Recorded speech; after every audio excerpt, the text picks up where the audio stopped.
Hopefully I've refound my calm and peaceful zen tranquility. I might be sounding like Chris Eubank for a bit. Did I get used to the new tooth configuration? So, yes, a bit of a short, sweary session last time. Perpetrated by continuous frustrations and hot, claggy weather over here. Could do with a good thunderstorm.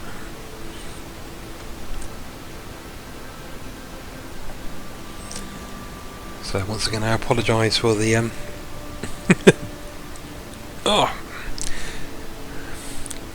stress venting. That occurred on part 29.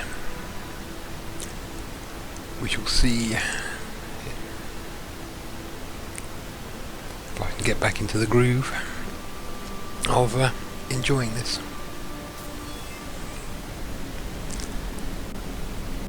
Particularly, I don't really need to scan lots and lots of planets of creatures. So, what tech do we have available?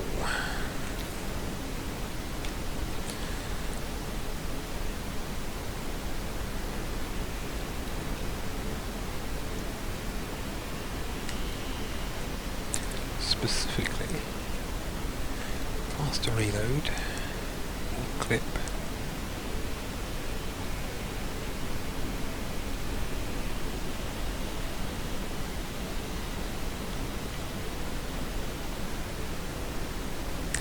Don't like the ricochet.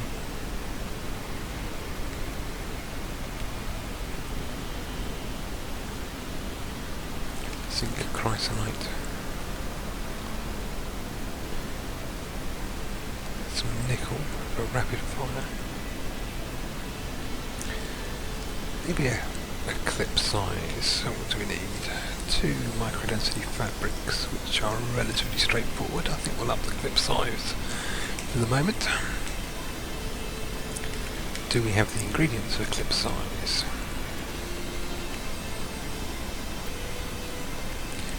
1, 2.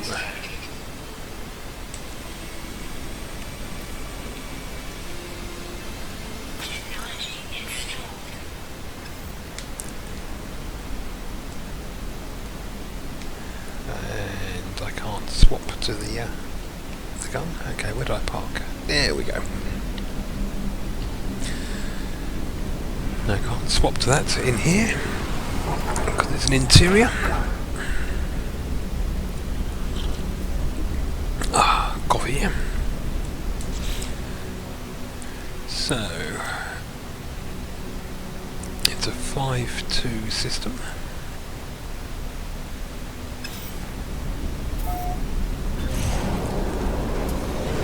No, 5-1. No, 2 moons. Been there.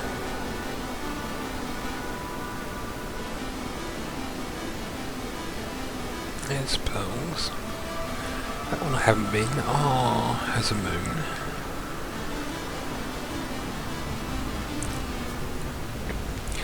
So those are the 2 planets I haven't visited.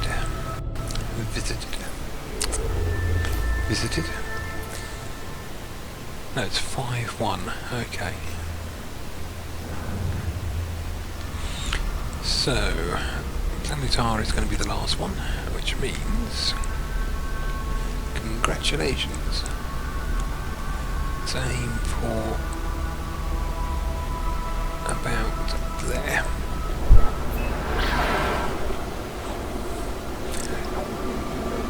So, not quite sure how long I'll be streaming. Hopefully I won't get any call interruptions, but then, depending on the call interruption, I wouldn't complain too much.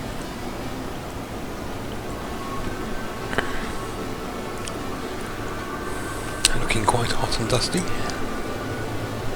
which probably means it's freezing cold and toxic. Let's see what we can see. That's an observatory.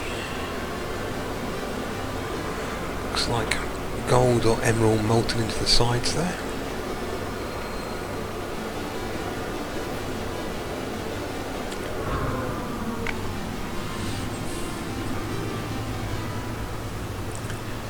does have a chip location, so I think we can park here. Let's see what this planet has to offer.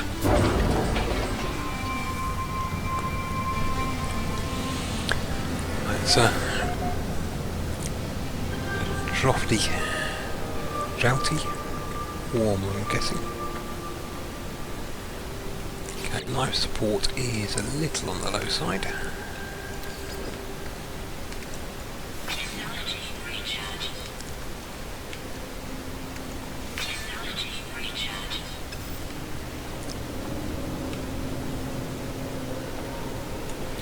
Let's make the bypass chip.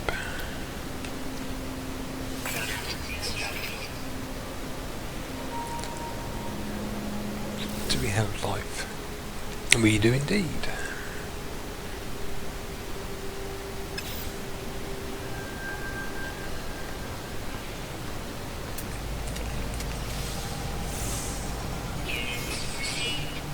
Your car.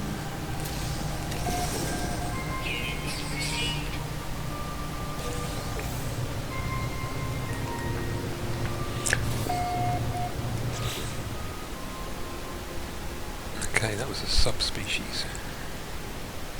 3, 4, 7 in total, so 6 to go.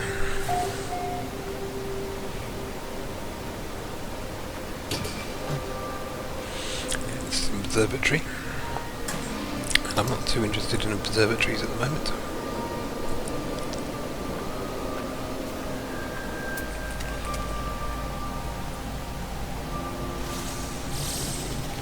More of the praying mantis types. It looks like a crab form as well.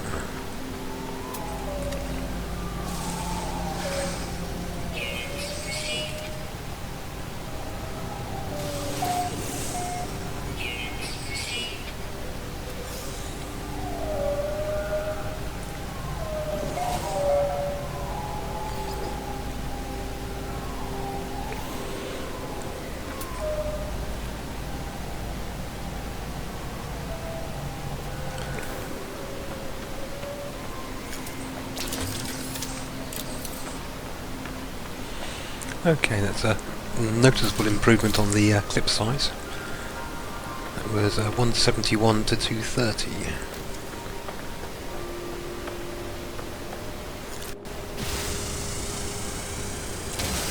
Don't mind if I do, gold. Don't mind if I do. Grab some Pluto while we're at it as well.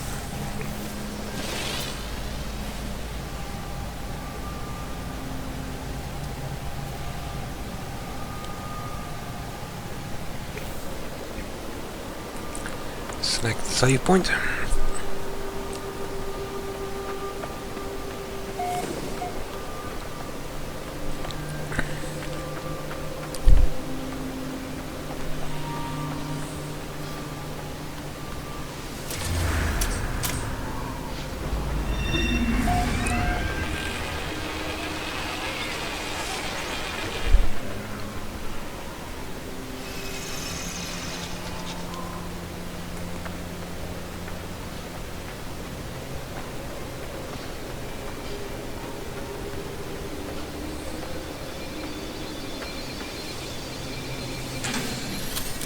Yeah, I'm in a much better temperament today.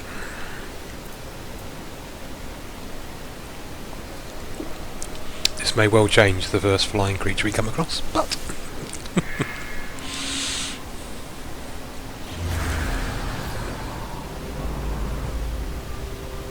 and an operations centre right next door.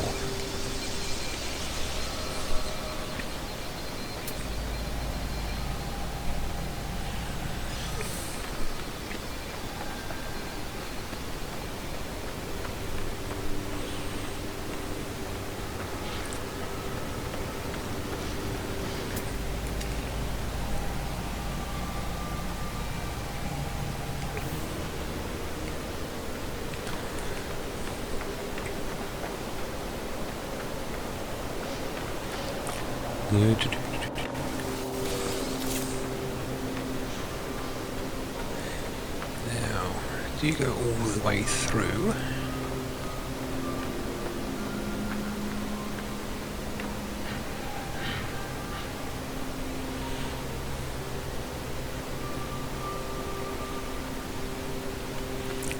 little bit dead endy. Let's just check. Okay, so I can pick up any distant life signs in the caves. Because if I did, then it'd be worth exploring, but I'm not seeing any.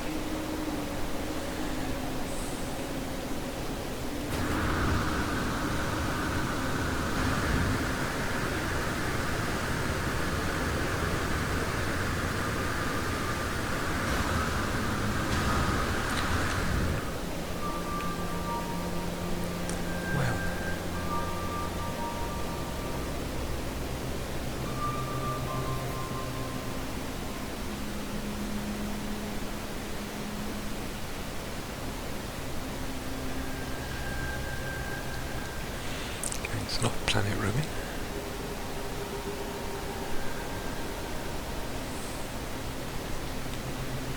Yeah, I'm liking the colour scheme. Sort of Martian. Tangerine. Maybe I'll call this planet Tangerine Dream.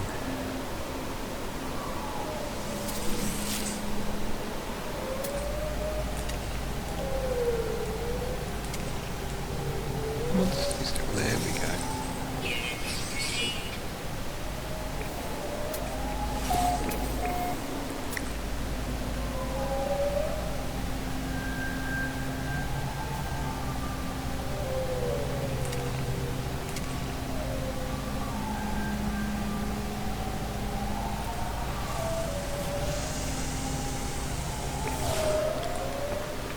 Okay, this is going to be the patience test.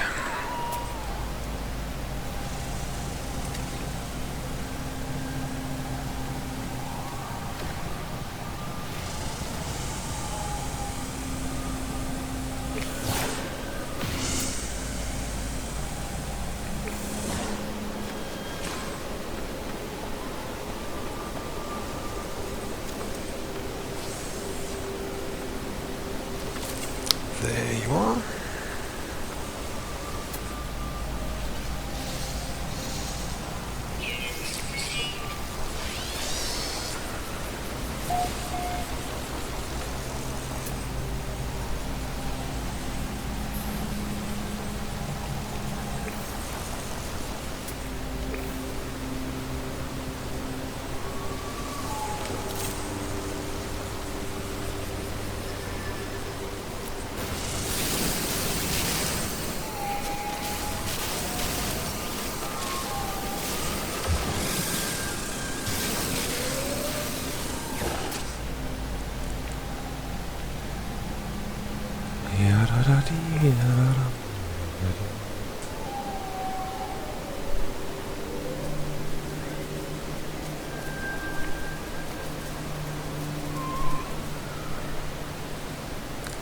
So it's another beautifully clear day.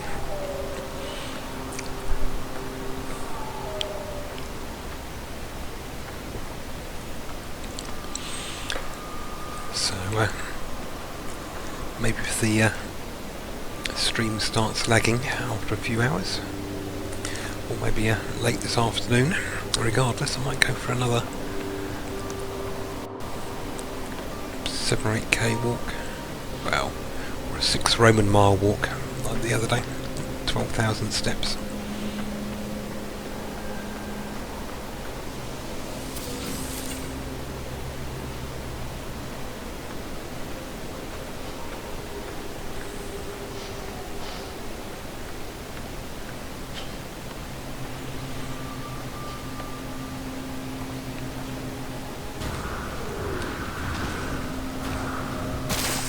Ooh.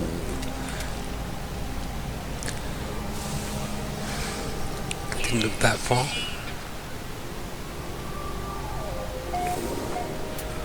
Okay, we're down to 2 species already.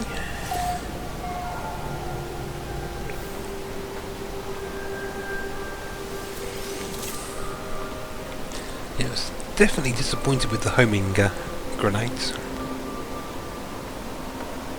Really not sure how they function. Or if they're even working properly, for that matter. There was one sort of bit where they sort of shot round towards a plant, I guess. But you'd kind of expect the convergence cube. Is there any blurb on that? Alright, just a USB cube, effectively.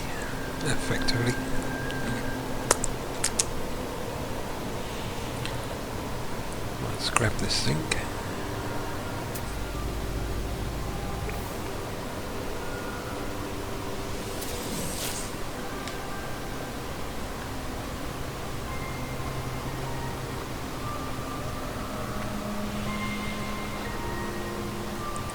Is that another? Yes, it is. One of these building locators. Sensor pod or something like that it's called.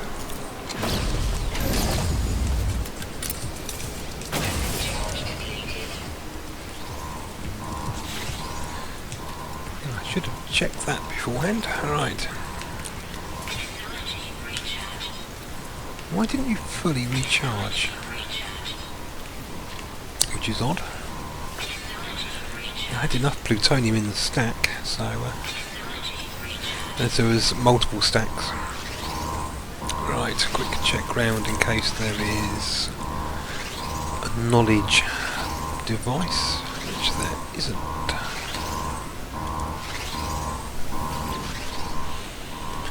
Okay, in an off-world message intended for a creature posted in the station, it's oddly sentimental. Image of an infant warrior can be seen, then a picture of the same creature. Bloodied as an adolescent proudly biting into the throat of a hoofed beast.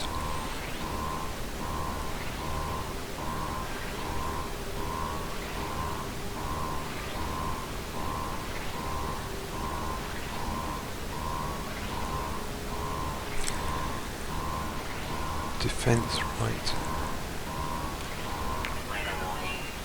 Incoming storm.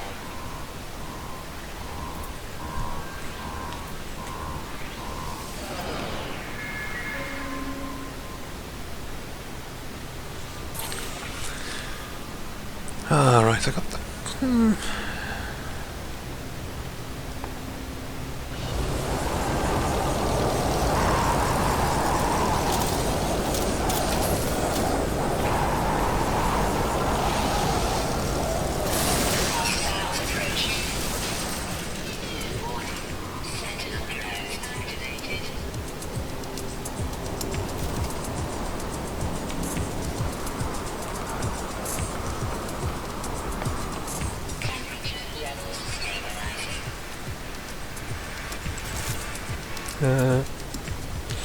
right.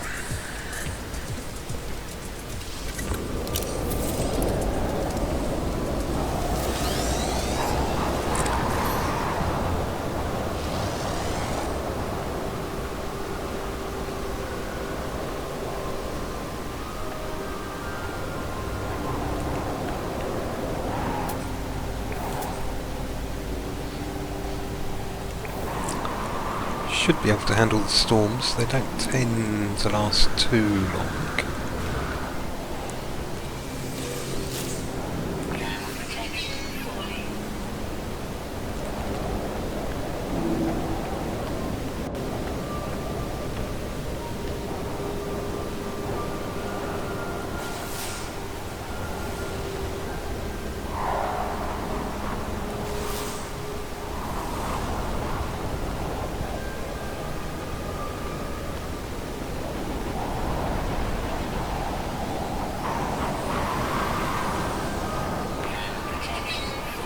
Okay.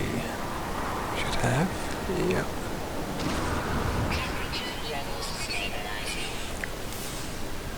Where are you? Gold. There we go.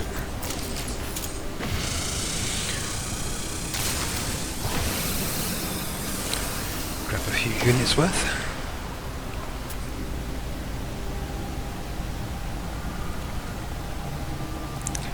quick hunt around the cave for life signs. A couple of green dots there.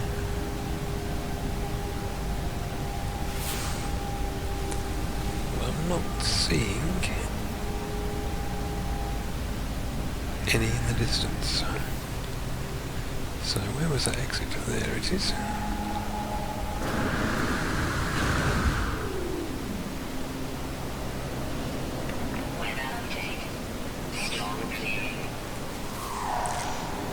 You're just scenery based arches. There we go. Okay, this is another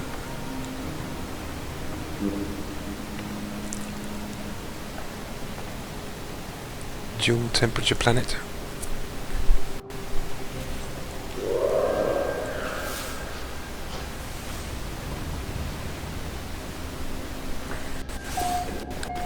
We have I'd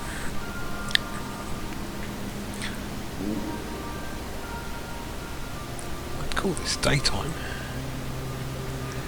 Late afternoon. It's getting a bit chilly. Oh, you twit, Alec. There was one of those back at the operations centre.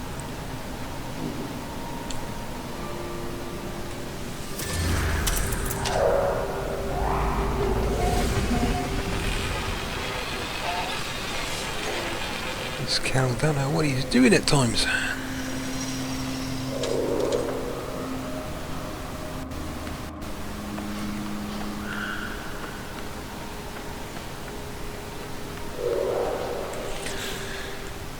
Okay, we're going to need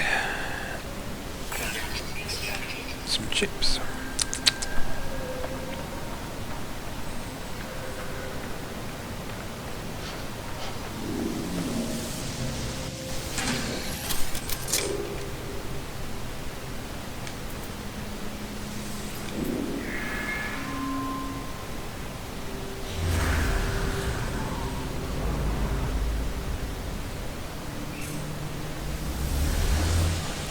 Okay, they're doing well on operations centres.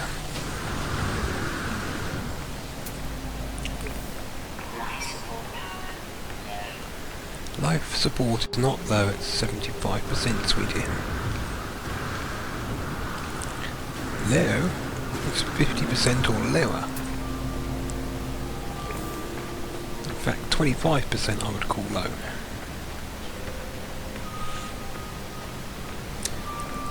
They'll just complain too much.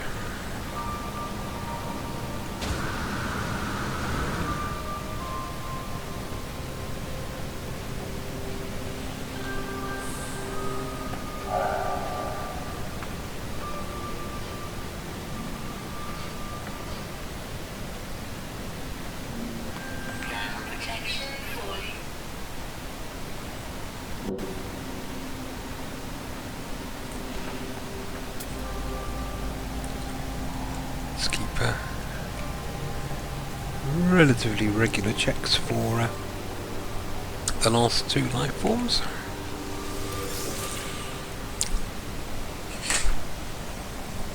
Nearly keep my mobile phone on the floor there. And another detector beacon.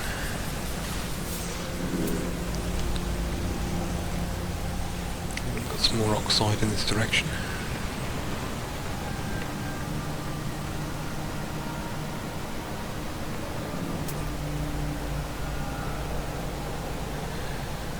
Yeah, maybe I should go back to the planet that caused me so much grief and see if I can tag those wyverns, but I really would. No, that's just going to wind me up again. I think, or wyvern me up again. Haha. I think we'll just clear the last two planets in Gradwell. And then move on.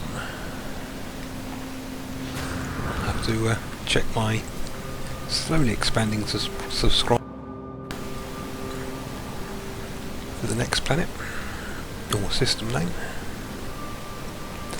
Though I might start making use of multi-subscriber names as individual ones.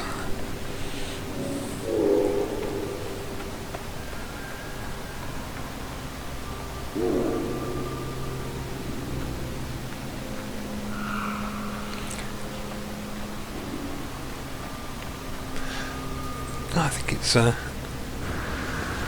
die, or you live if I lag, or something like that is the next one on the list. I'll have to check though.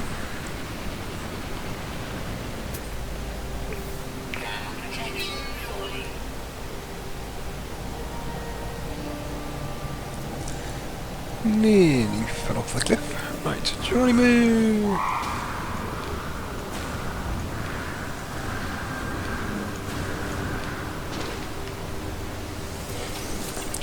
Textbook landing, fantastic.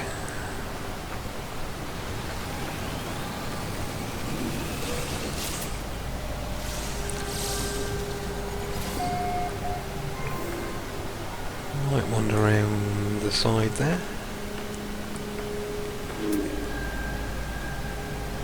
I'm still floating about. I think if I hug this wall, you might just be qualifying as cave. Or you are definitely cave. We'll do a little peek in here. Want to let my system recharge. Just on the off chance there is a life form.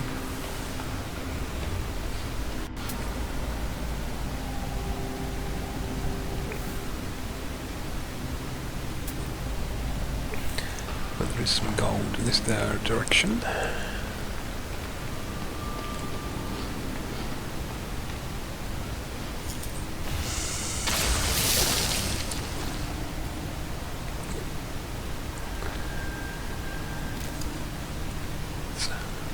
A little gentler on the rotates.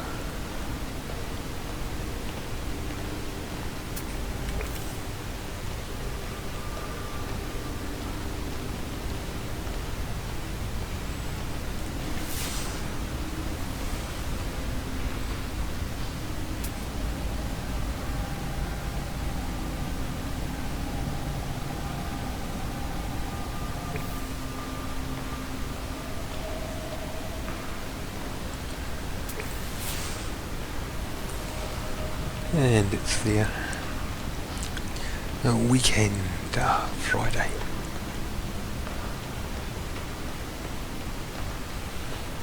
I bottled my raspberry mead earlier today, before I started streaming.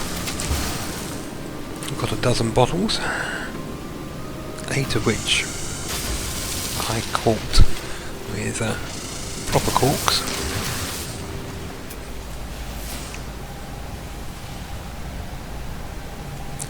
Four with the little plastic topped ones, which I normally use just for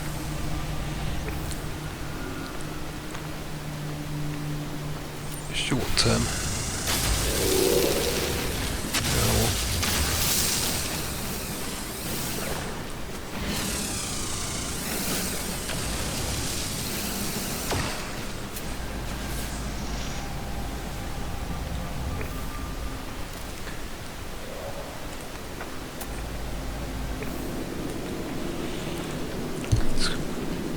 Incredibly strong. And he went from 1.120 starting gravity to 1, so somewhere between 16 and 18%.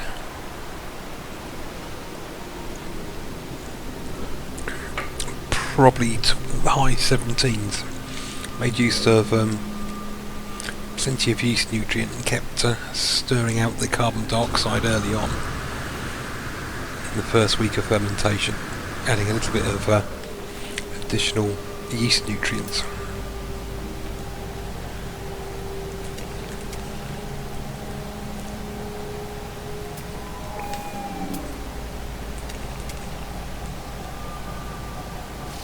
There we go.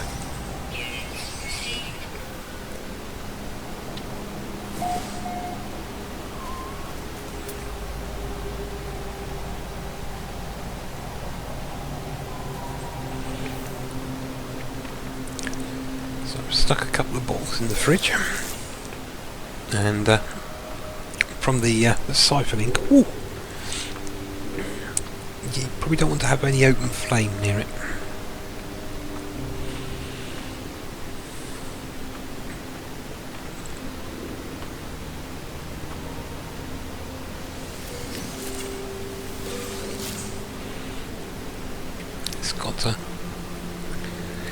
It's got too much raspberry flavour at the moment, but you can definitely smell the raspberries. It's very dry, but considering it ate most of the sugar, that's kind of expected.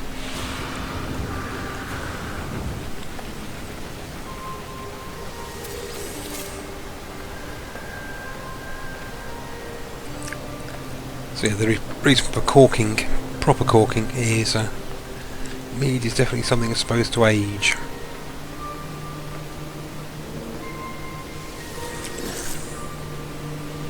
It's one of those ones that really you shouldn't, well, you start getting the best balance of flavours allegedly around sort of 9 months to a year plus. None of the honey based ones I've made so far have lasted more than a few months. That and the little plastic top corks don't think perform quite to the level of seal, so I wouldn't be entirely confident that it wouldn't go off.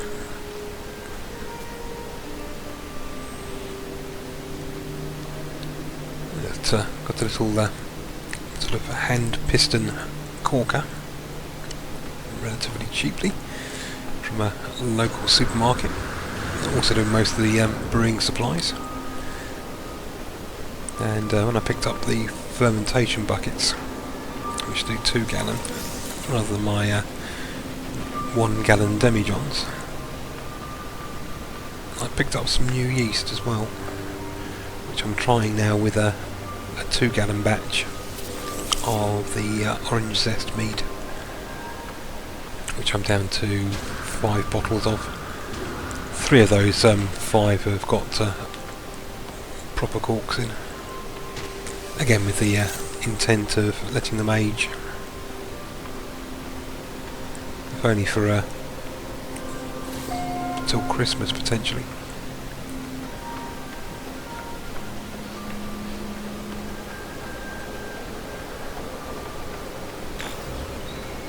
Yeah, the raspberry's very sharp at the moment.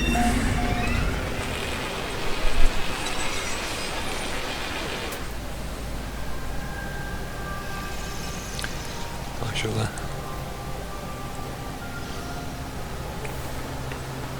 be giving that a shot this evening, I think, just to get a baseline in its rawer state. I might play some Banished tonight as well. I haven't played Banished for a while. That might go quite well.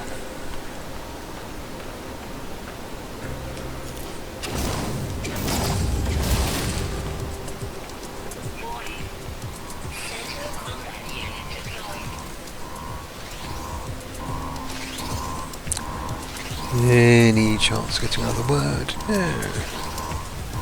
Okay, what do you got to say for yourself? An automated report finished just before my incursion. As it did so, laser beams in the resource vaults dimmed, so I can find a way to tweak the system and speed up the production cycle.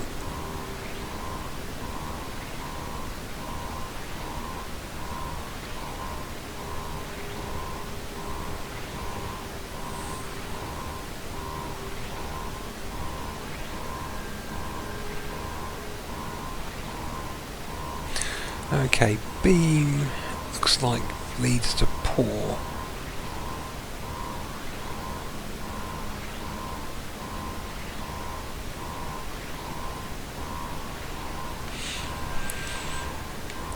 So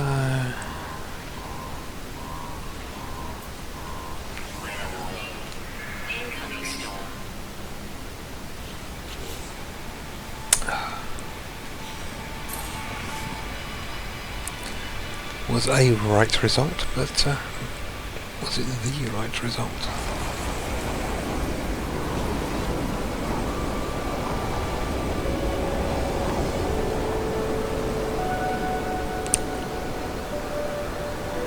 Did I see?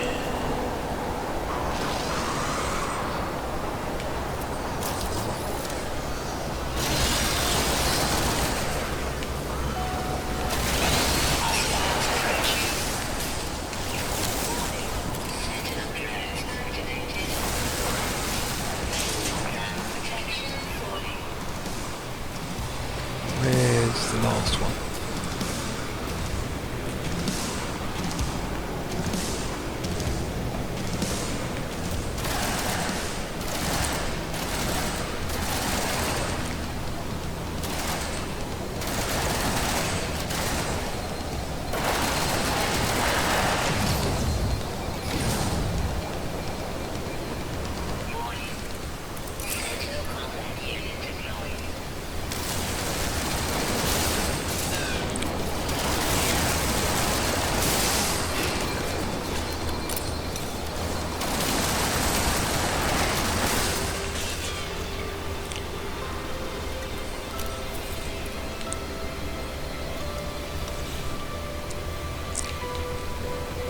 There we go.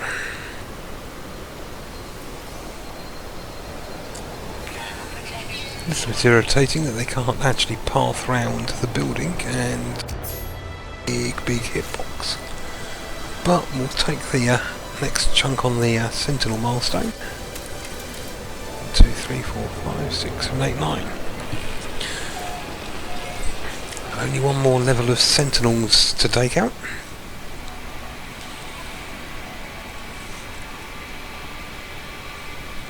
More.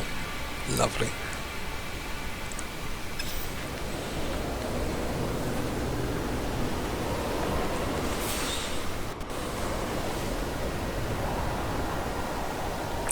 Yeah, it's good. Ooh.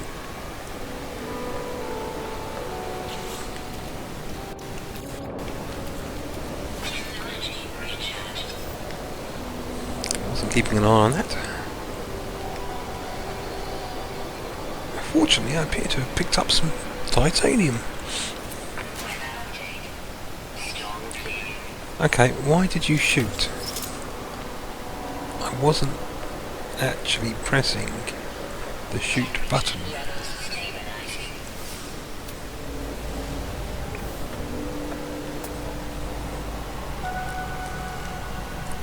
Some kind of misread of the controller inputs, I'm guessing.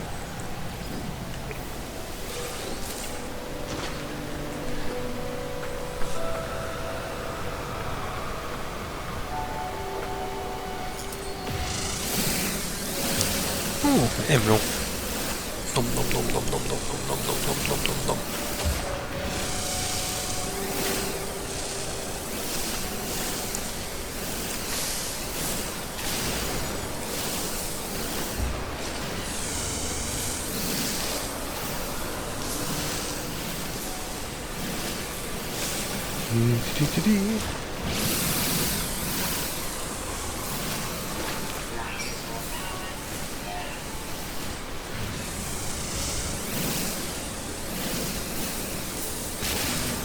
It's quite a rich deposit.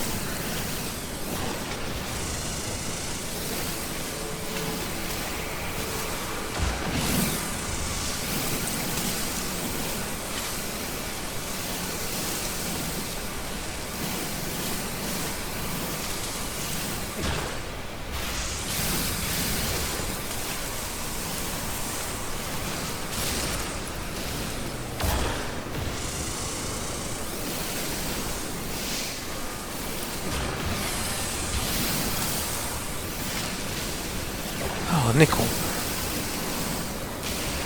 I was looking for some of that. One of the upgrades needed it.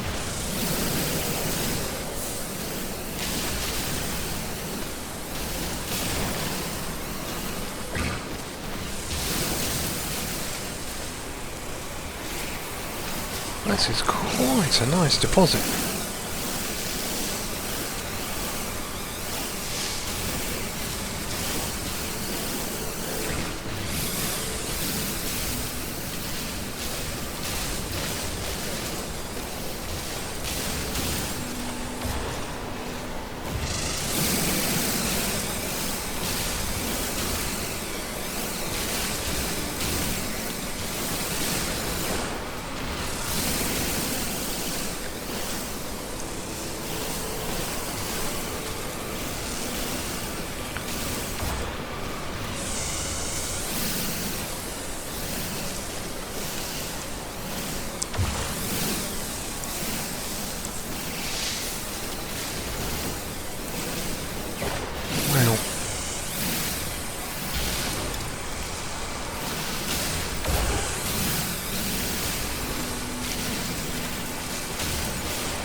Right, I think we've just about cleared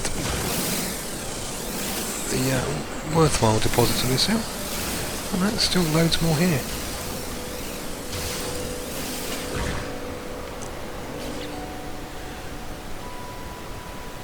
Wow. That was a decent amount. Let's get rid of you all.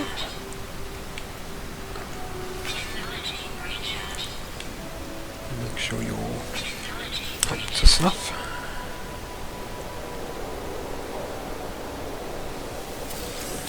I'll also recharge the exosuit while I'm at it.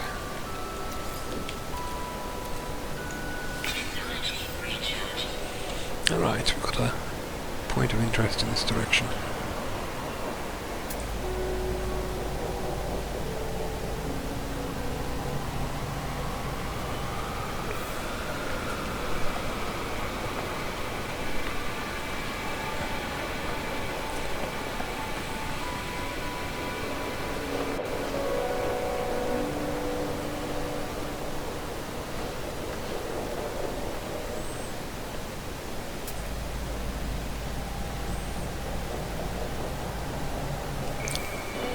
Let's move this way.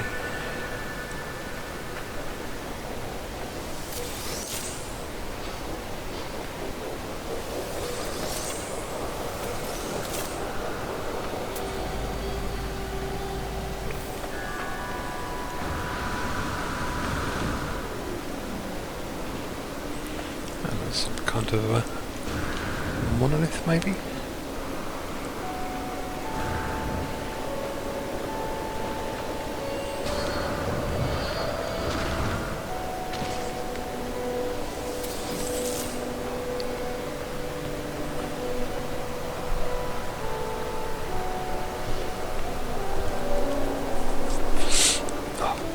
Excuse the sniff. Suffering from an itchy nose.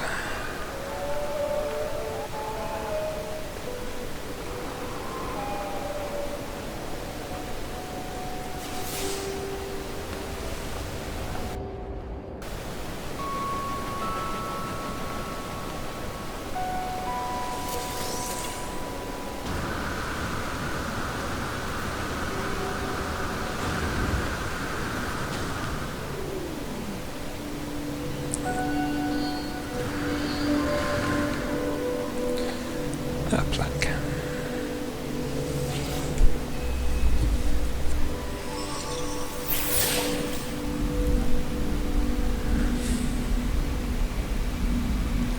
Yeah, misread that tester car slightly.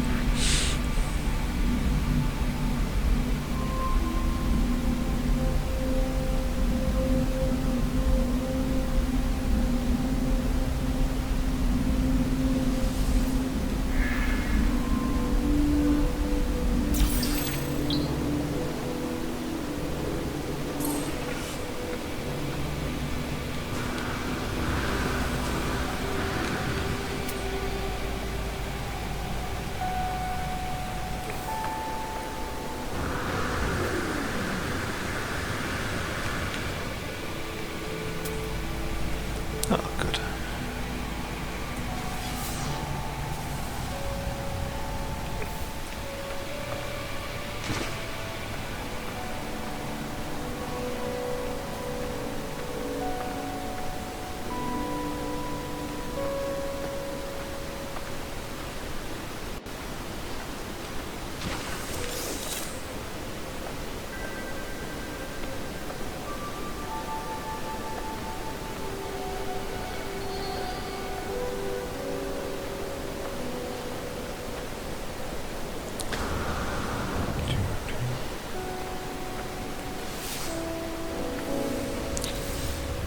Wrong button.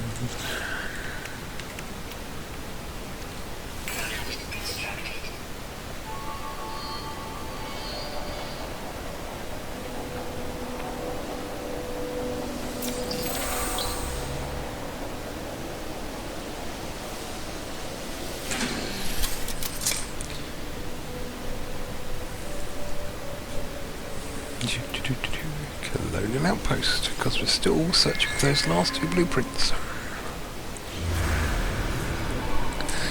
Well, possibly more. There's one entire category I haven't got.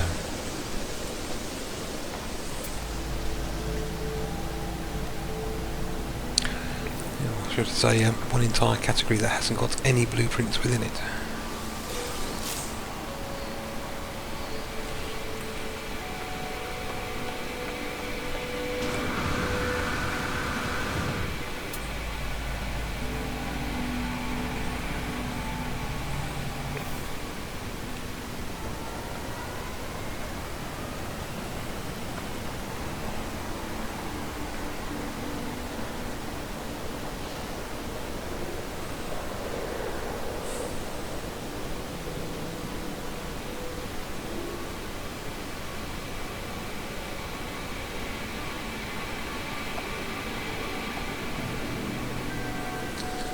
Yeah, nice sort of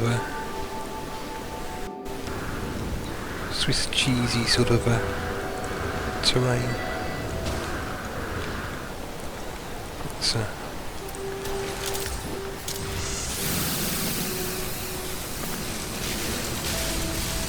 snag a little iridium.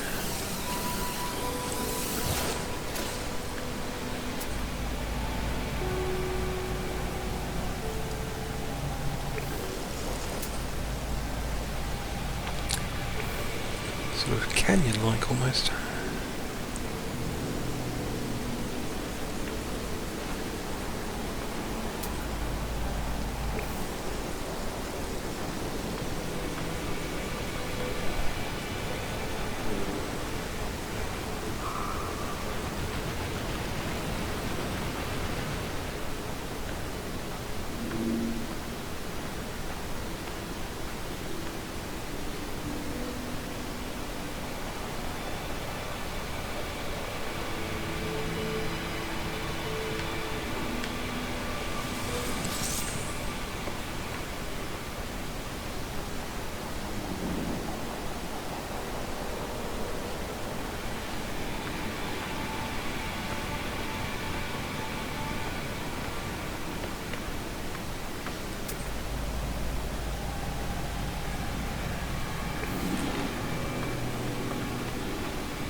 Going round doesn't look like too much of an option, so it looks like it's going up.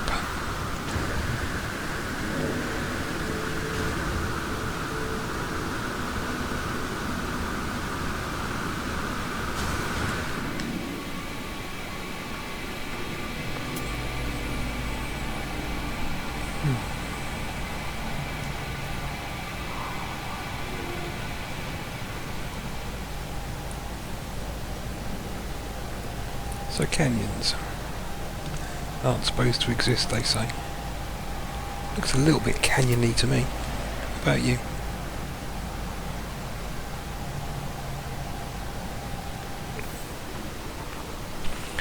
Sort of the terrain you see on those old westerns.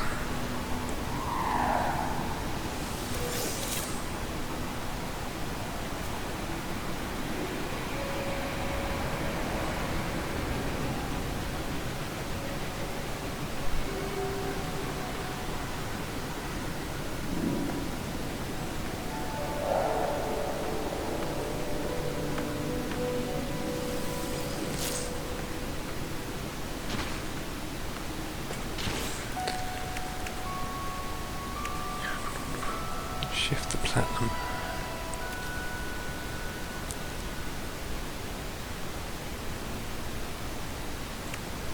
Platinum gold.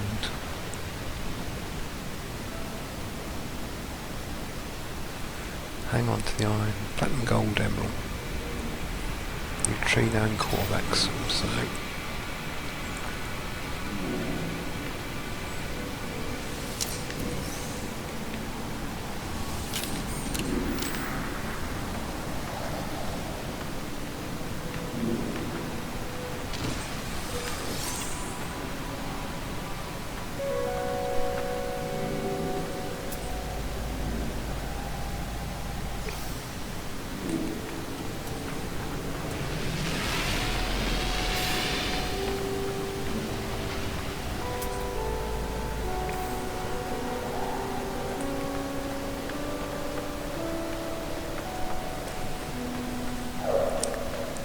it's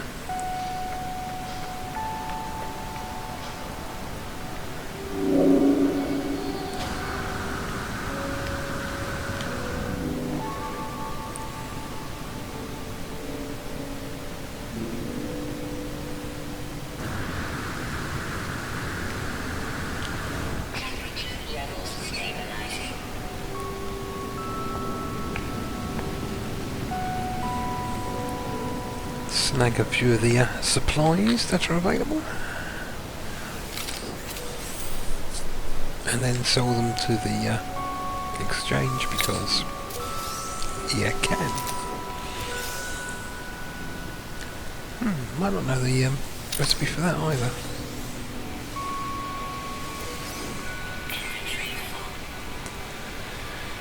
Okay.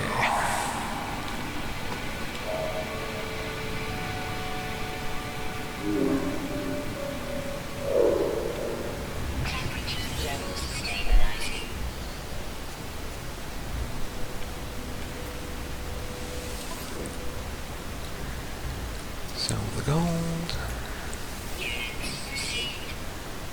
Sell that. Sell that.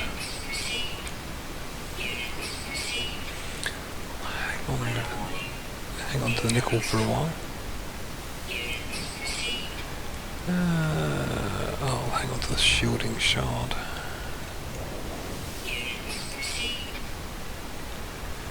Dump the platinum. Probably dump the titanium as well if I haven't done so already. Yeah.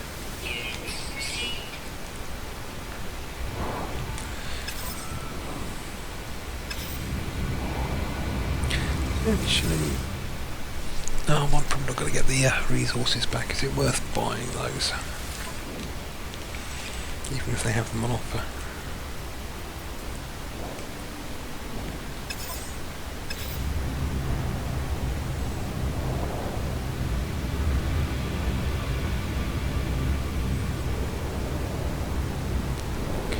There appears to be an ice storm.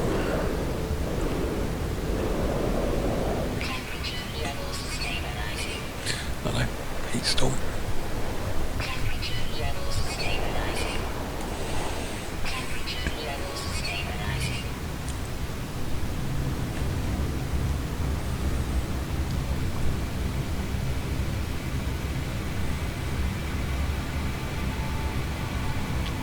Give the storm a few minutes to start clearing itself. Mind you, it should be alright.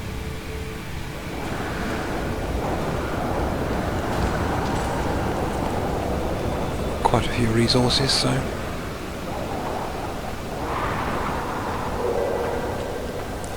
but I do need to spend some more time on an extreme planet. I've got probably about another 12 souls to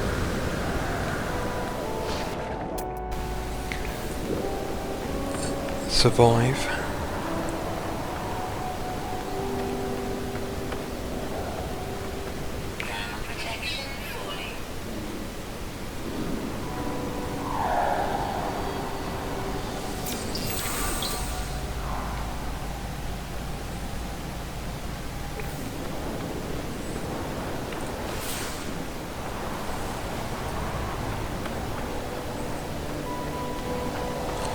Cave entrance? You might be a cave entrance.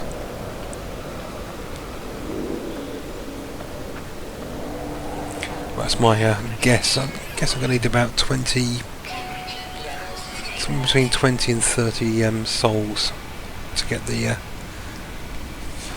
top level journey grade for extreme planet survival.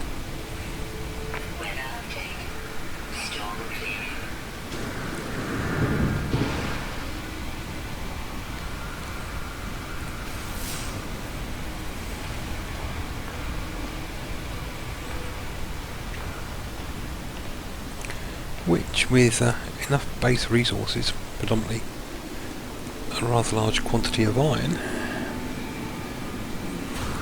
is can be relatively trivial to do.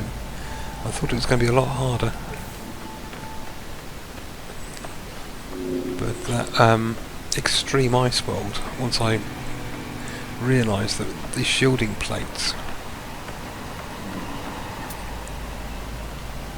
which are just built from iron, allow you to recharge your top up.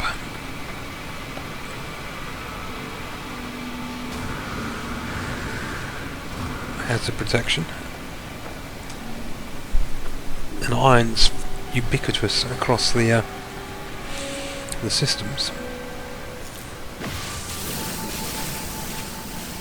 It shouldn't be too much of a difficulty, at least on a resource basis. On a mind-numbingly tedium basis, on the other hand.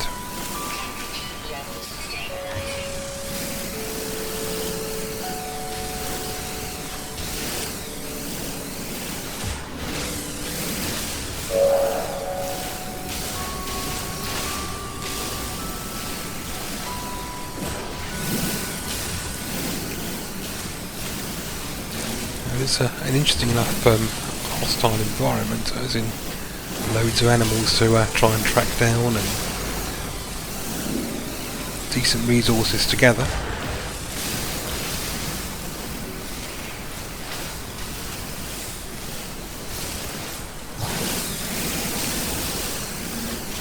Then the hardship of sanity shouldn't be too badly affected.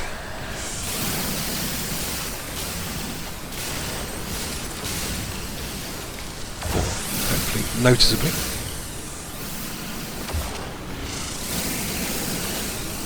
Right, that's probably enough emerald.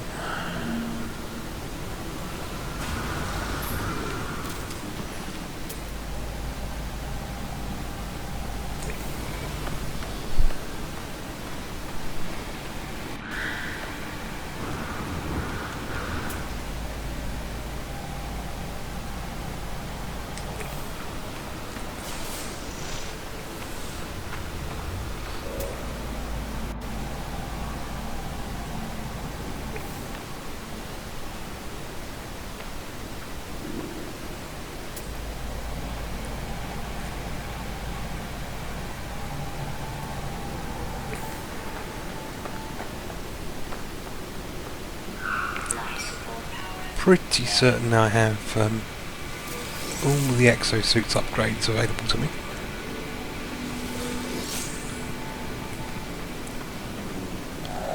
And all the multi-tools. As I haven't seen one, I haven't accessed a multi-tool or exosuit upgrade that I haven't already got for many planets now.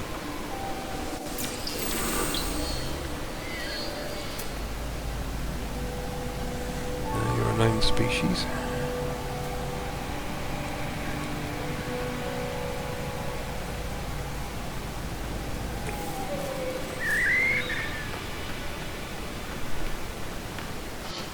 Ah, hello Martin, how are you? Welcome to the stream, you all.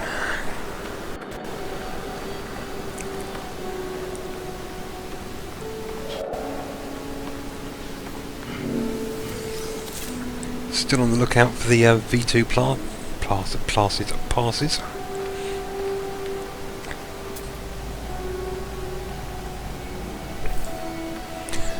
And how are you today?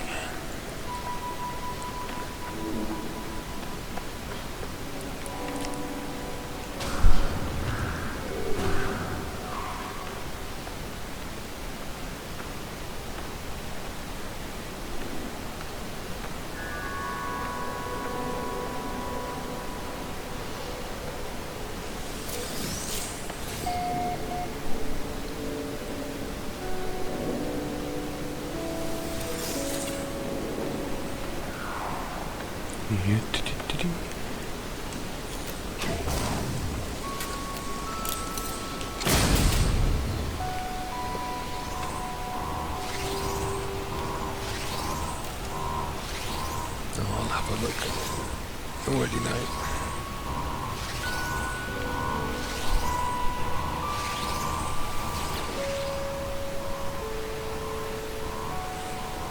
Alarm hasn't disrupted the factory's production line. Resources are being drawn from the vaults below me, but they have run dry. I could obtain whatever the mechanisms are creating with the right element. War preparation, ammunition.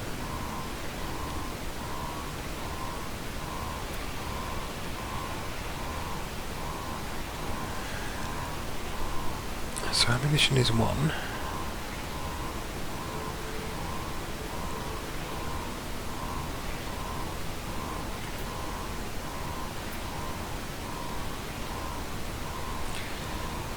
I think isotope's probably the one it wants.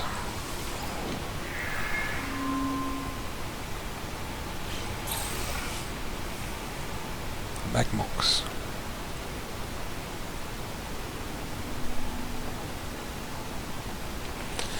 It gives me access to locked off areas, which probably just means more little upgrades. Some of these buildings have side panels, and I think on the buildings they're V2 locations, and on the space station there are doors locked with V3. That will give me, I think, access to easy warp fuel and other potential resources.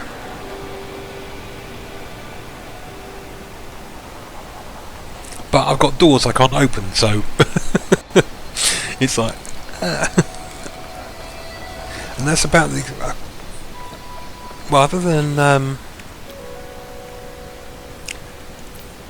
I haven't got curiosity blueprints. I've got a good number of consumable, so the V2 and V3 passes are going to be device. Components I've got probably most, if not all. So I'm guessing curiosity might be the trade goods like the Korvax cube. Now whether you can get those behind the V2 and V3 doors, who knows?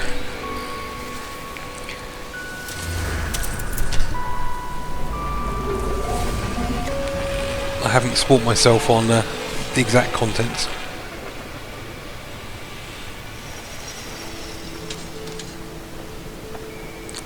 Actually, I might just kill those sentinels just to get the credit for the journey. Where are they? Here's one.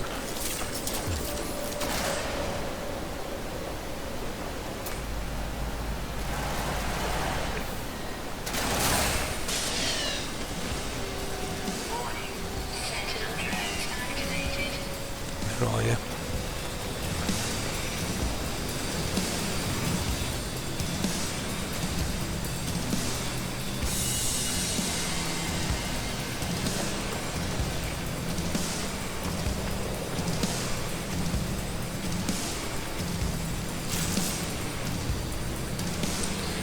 Just the one. There you go.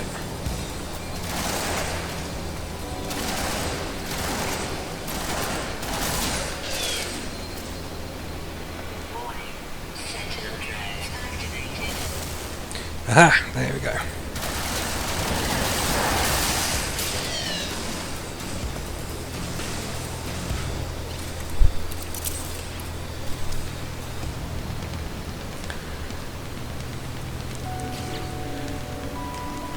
How many more do I have to kill?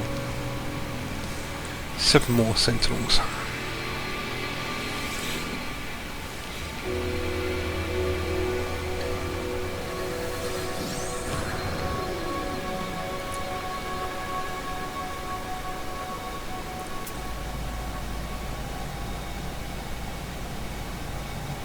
Trading post, I've been in this general direction, that's coming back towards the ship. So, this way.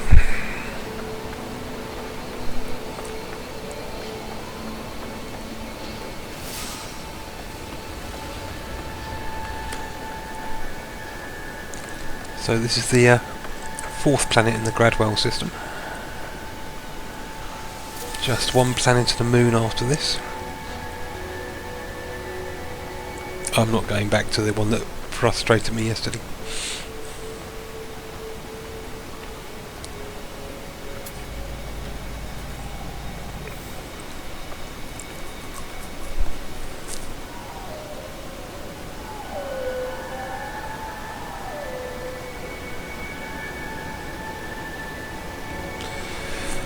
Yes, the that sort of hints.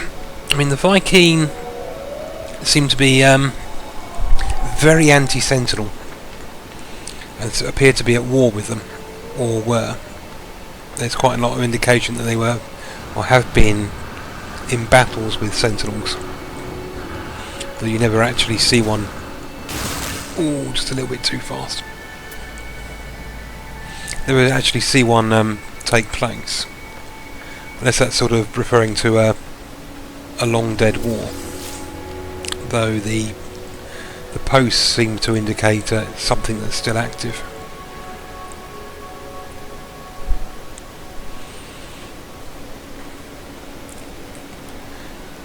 Yeah, they do seem to be. I'm not too sure about the Korvax.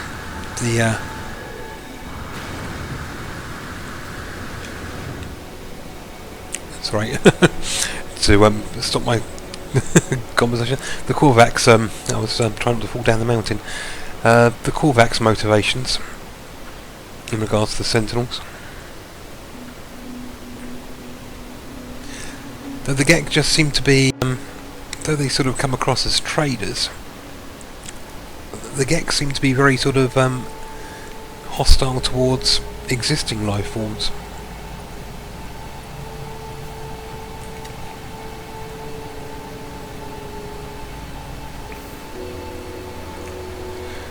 From some of their story. Which seems odd. It seems to be that should be more the Viking.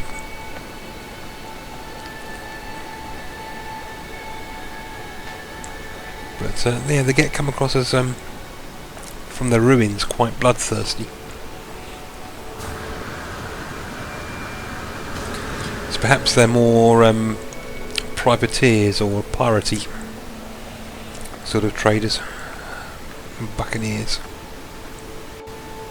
Ah, that's handy. That's the kind of thing I've been looking for.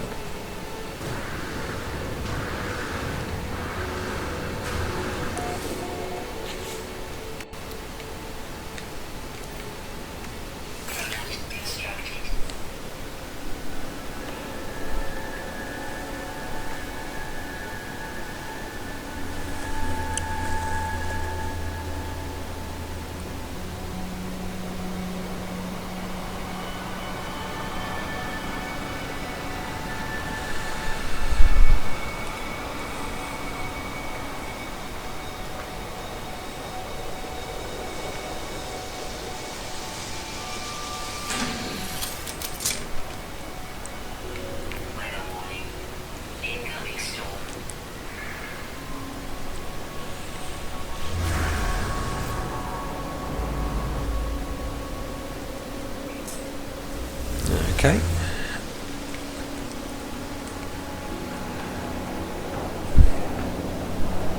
Off in this direction.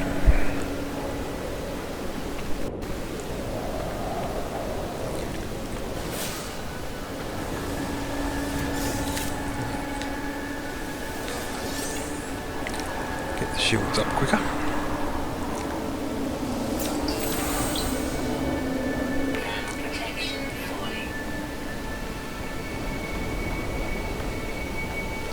Yeah, it's a saying, oh, did I want?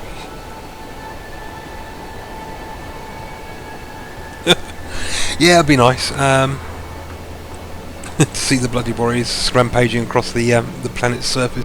Fourth Great Wars being fought.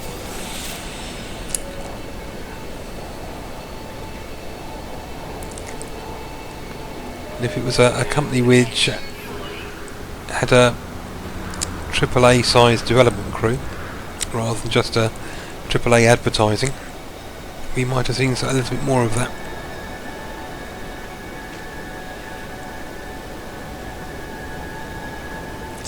But you know, they're only in fairness, it's a small 15-man crew.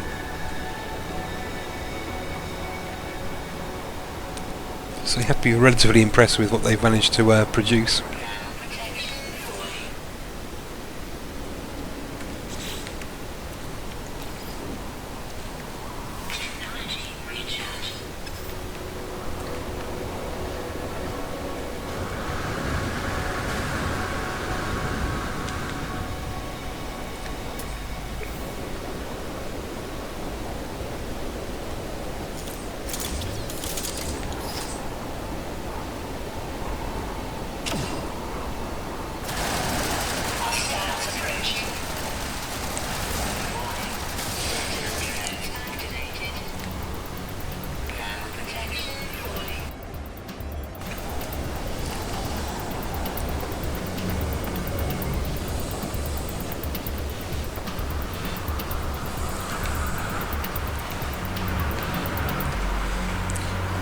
No, you're just beeping in the background.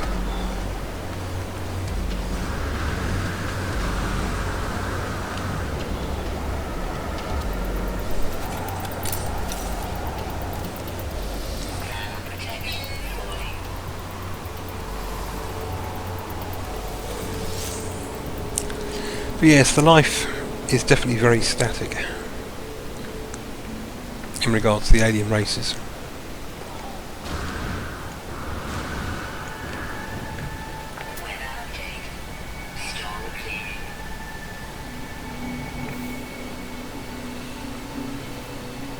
Yeah, the sort of the scenery is fantastic. As an initial canvas for something that could become a platform later, it's not a bad start. I mean, there's been saying there are no canyons, but that looks pretty canyon-like to me. But I'm no expert. I mean, I haven't seen, probably not to the scale of the Grand Canyon, but there aren't too many of those about.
That's a relief. Glad their avian forms I've already scanned.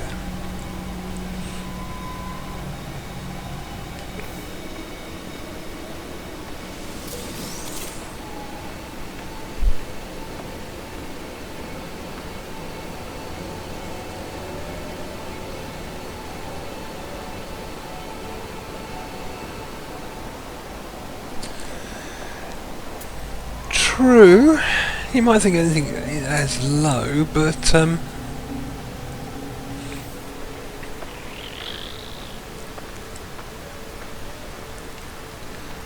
I would probably say offset with the potential recharge elements that I'm already carrying.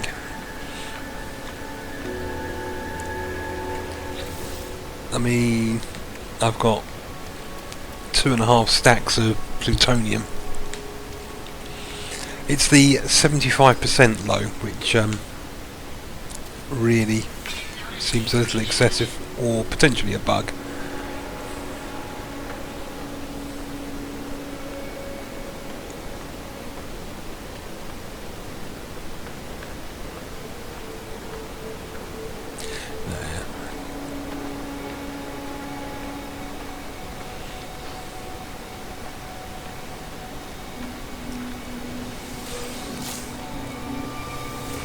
So it's just a little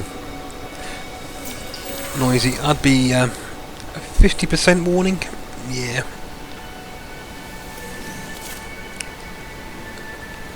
Or possibly related to the depletion speed.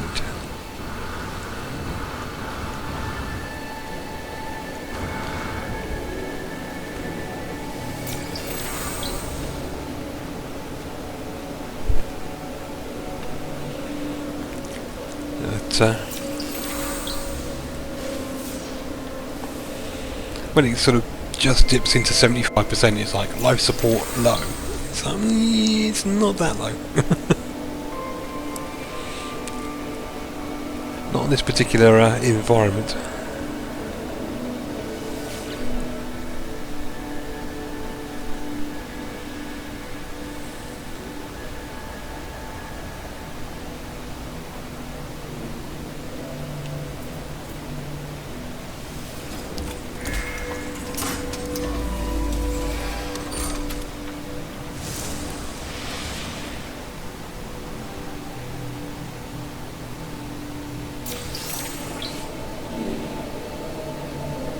Great, there was something that popped up briefly then.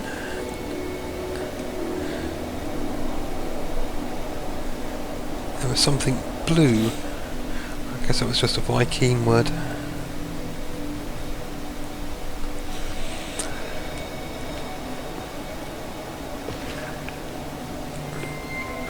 On to the manufacturing plant.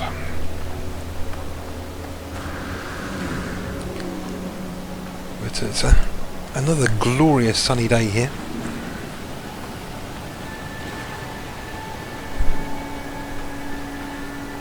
Had a 30-40 minute jaunt down to the shops this morning, but giving some serious contemplation to something a little bit more strenuous this afternoon.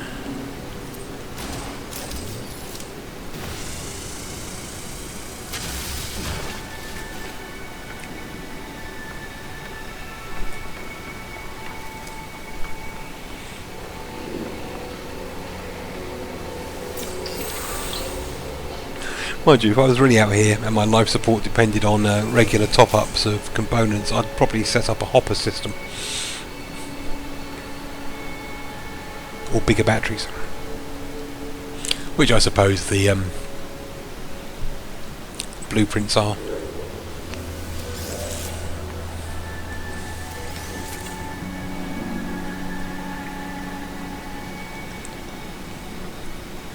That's really out here. I'd probably want to get some kind of enclosed ground rover.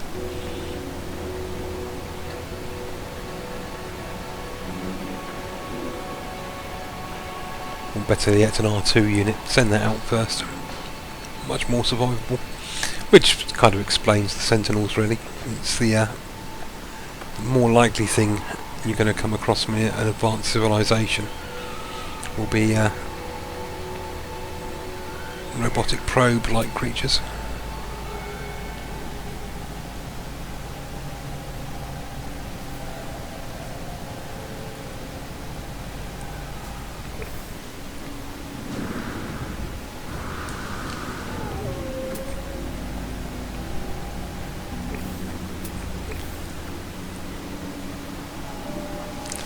Probes and so forth.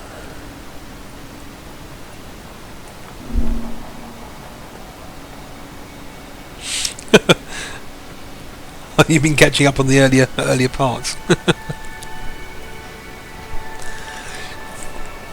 Yes, it's the raspberry mead is bottled, and I've got a couple of bottles chilling, some of the more cloudy end of it, in the fridge, which I shall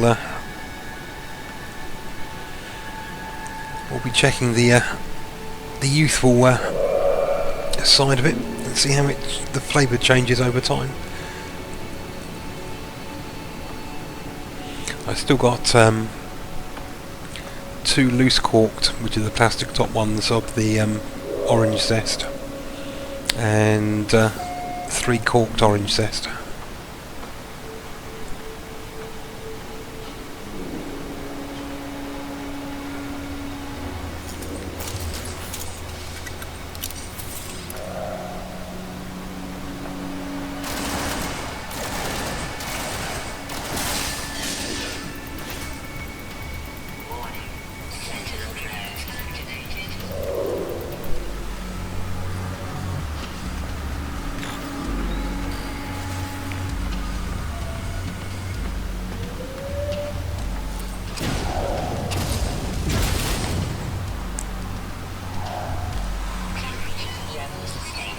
So I shall definitely be trying some of the raspberry this evening.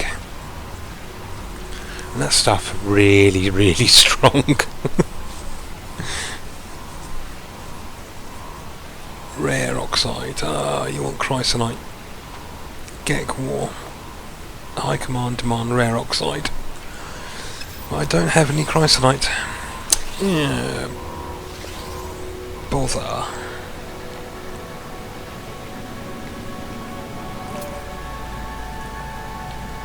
One potential source of chrysanite would be a trading post or animal poop.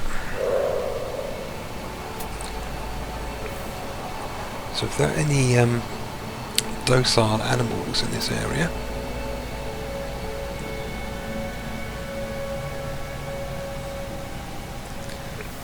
at least close by,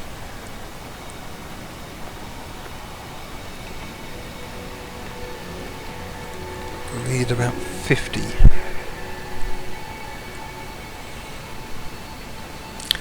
Yes, I think I mentioned earlier I've got a 2-gallon batch of the orange zest starting up, which would give me pretty much a dozen bottles.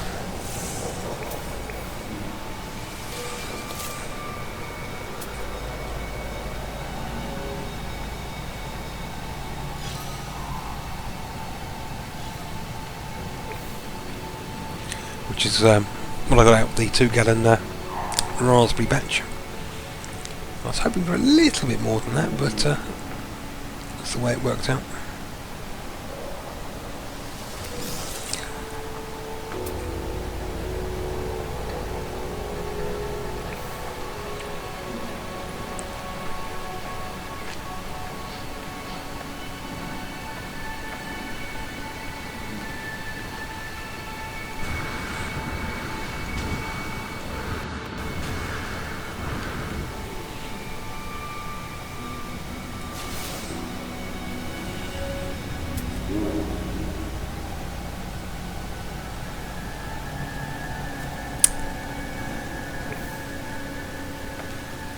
I must remember to try and maintain a partial stack of chrysanite on me.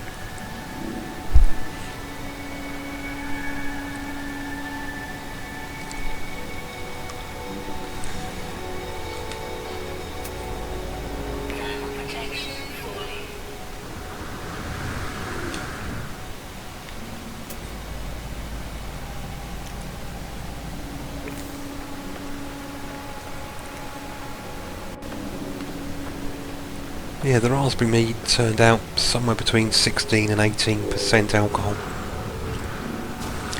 The orange zest I would put probably high 15s. It's a little sweeter.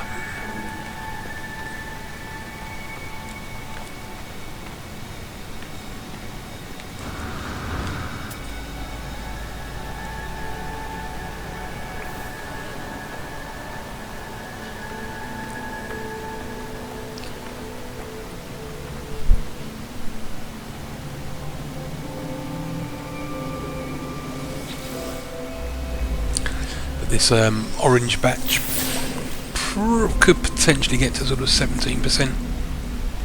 It's starting at 1.110.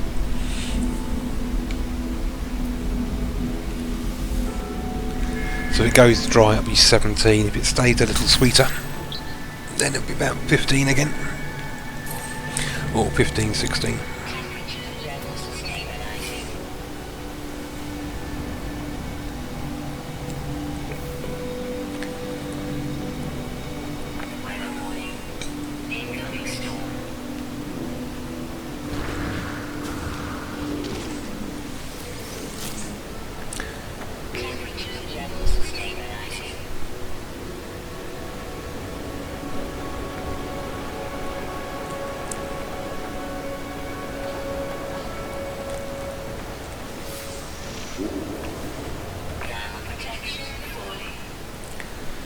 Yeah, the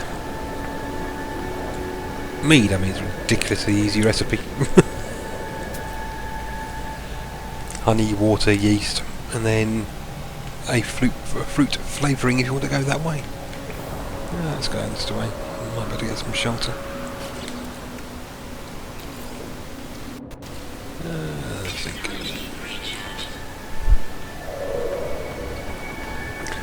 The 2-gallon raspberry was about £1.5 of frozen raspberries to £8 of honey.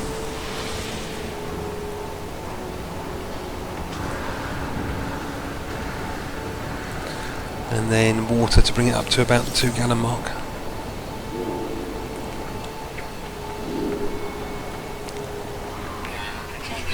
Some yeast nutrients. A couple of weeks really. Hello, are you new? No, you're existing. But now I've gone too far from the manufacturing point.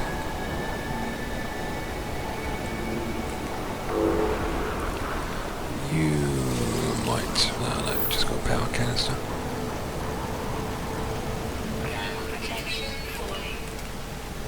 Okay, you're new. Oh no, you're just another floaty crab. One more species to locate. Where are you? Oh no, you're submissive. Top up the protection.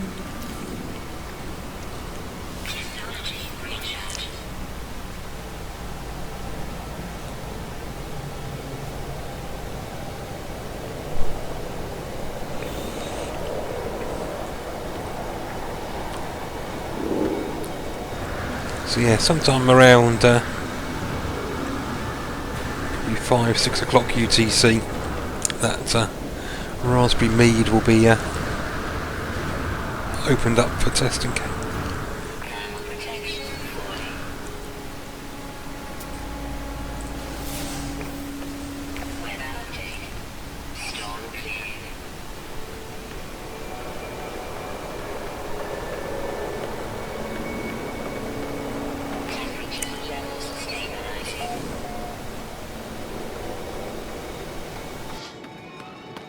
Looks like an observatory.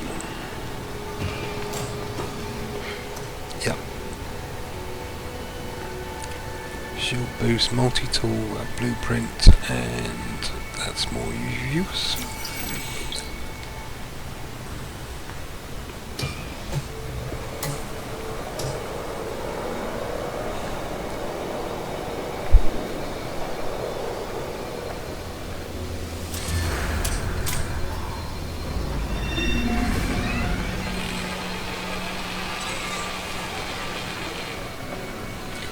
Let's speed things up.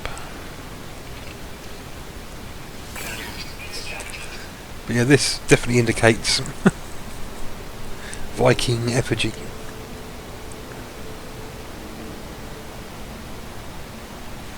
They really have something against the Sentinels, which I understand.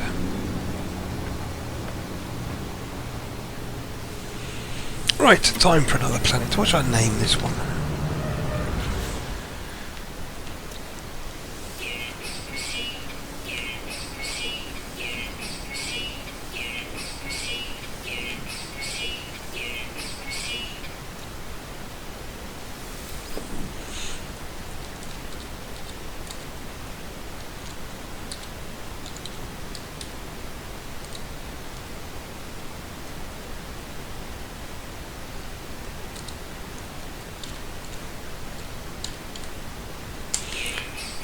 emerald range. There's quite a lot of emerald on this planet, so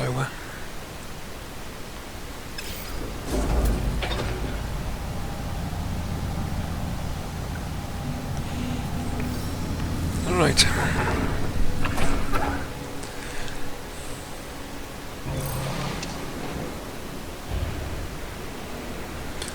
And I've got some beasties to name, so I'll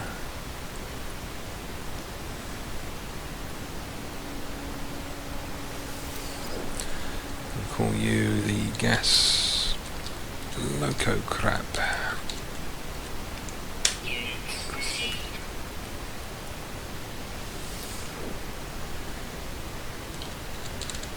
Green scaled deer.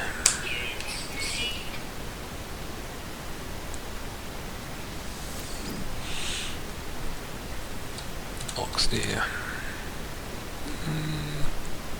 Yeah, ox deer will do.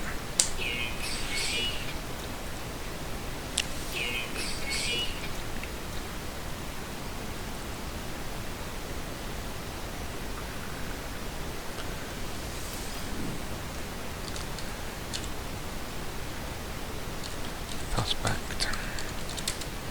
Uni deer.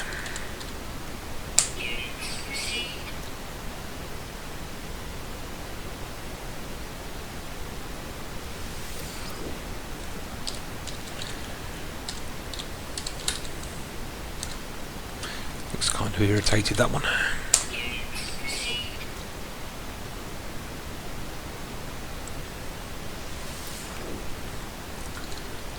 Wide-eyed Scutler.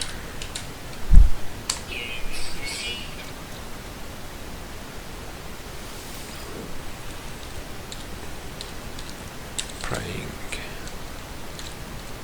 Scutler.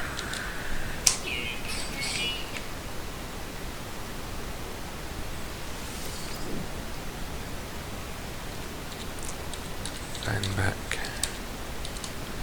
Leaper.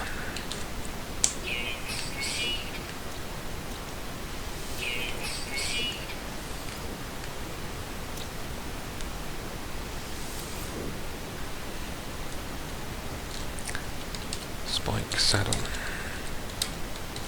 Leaper.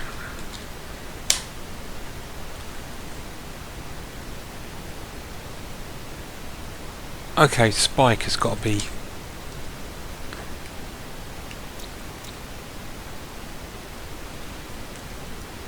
for some reason Spike is rejected.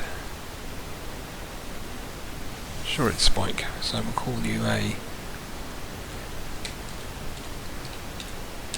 prickle saddle leaper.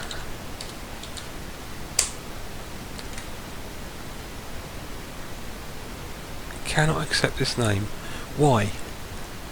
What part of that name don't you like?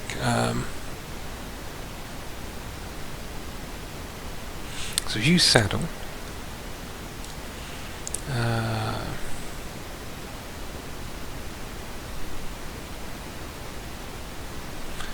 Okay. Cactus. Saddled. Leaper.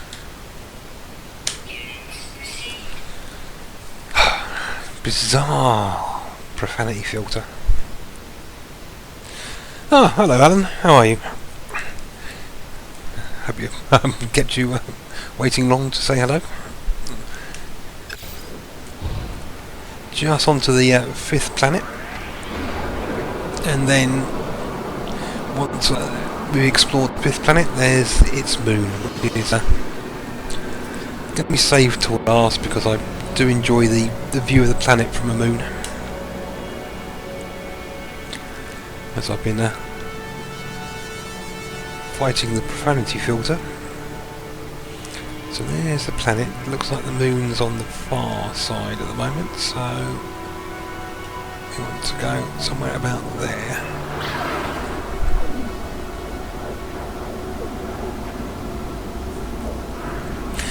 I know the profanity filter was weird. I mean, Spike. It must have been spiked, and the second one I chose, spine saddle, it didn't like. I've seen someone else fall afoul of spike, so I'm guessing that's yeah. I saw a little bit of. I researched Planet Nomads and XP Gamers. I started watching a little bit of their 1 hour stream of it. I think late last night, but it was getting late, so I didn't watch all of it.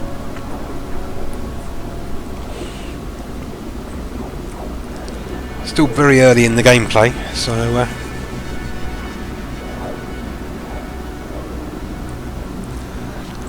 very hesitant myself to get involved in alpha stuff these days.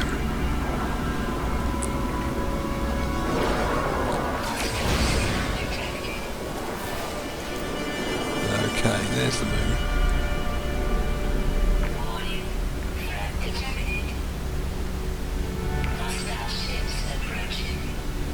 Where are you?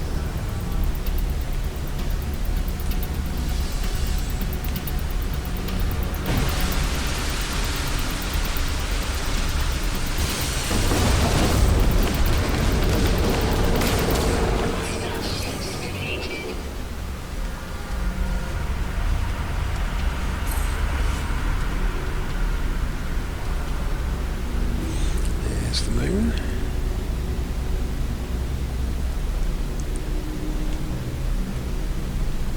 So let's aim for about there.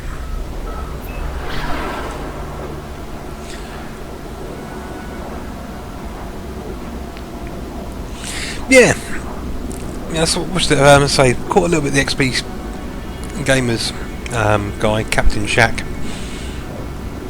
He was watched him sort of begin the building of a little buggy. He was quite enthusiastic, coming from space engineers. I'd probably be more interested in the sort of survivally side than the beautiful construction side, unless you consider big, square, blocky things beautiful constructions. So definitely be one for the cubist appreciations. It's a bit like in Minecraft, I just tend to tunnel into a cliff face for my base.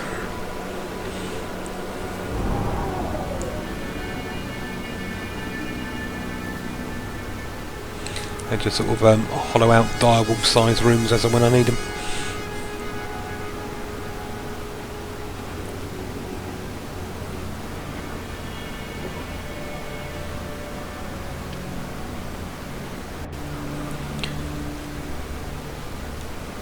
Relatively desolate. Looks like some more emerald or gold. They do look very similar, so it's hard. Possibly aluminium down there.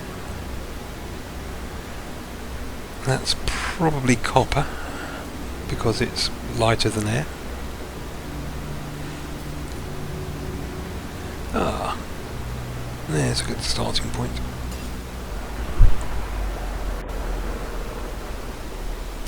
Yes, that's. I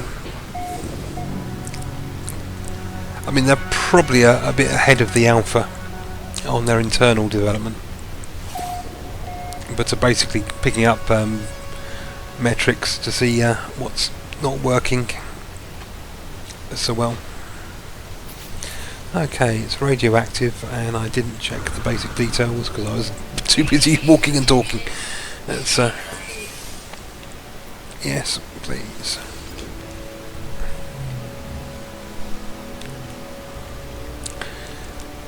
And knowing the way computer software can go, it might be a little bit longer than that.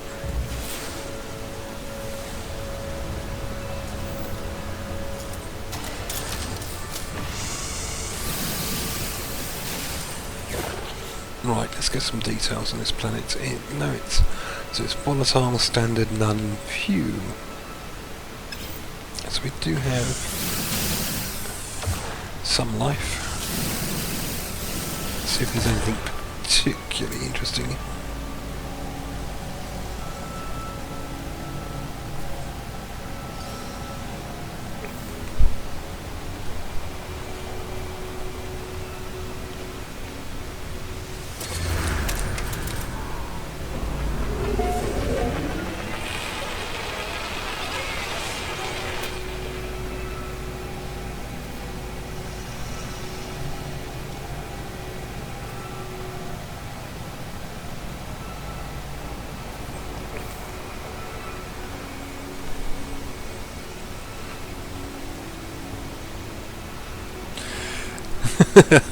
But it's not complete. It doesn't have everything I want from it, and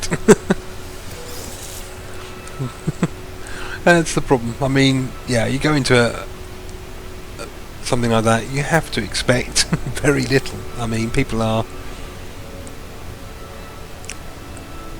a little bit over entitled in what they expect to find in a very early system, even when they're warned that this is exactly what you're going to be getting. Is that a Iridium Arch? No. Just a normal scenery.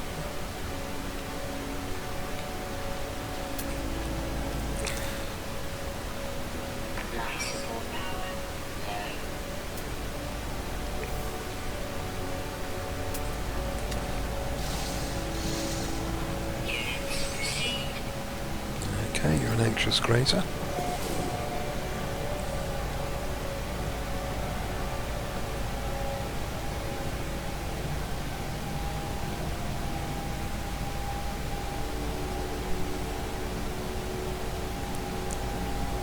Right, that way.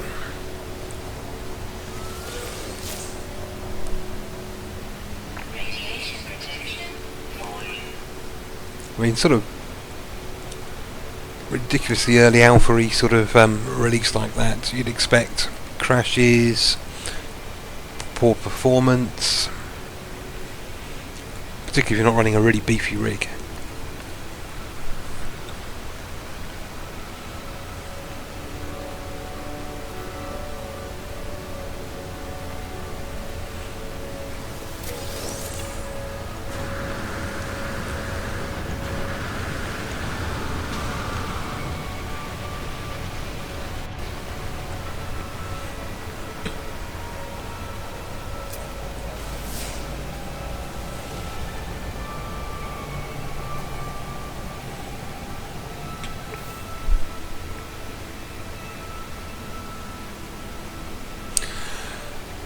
Nothing this week, that's true.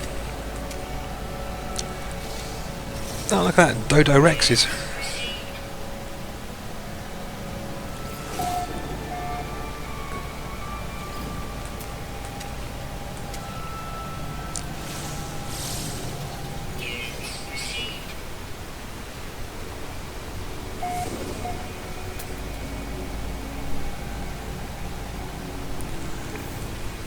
But they've probably sort of hit the low-hanging fruit patching, so they'll be onto the somewhat more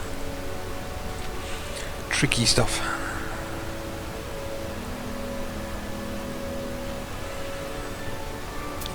Which may have more side effects, so they might be going for some quality of your life stuff now, rather than just basic compatibility.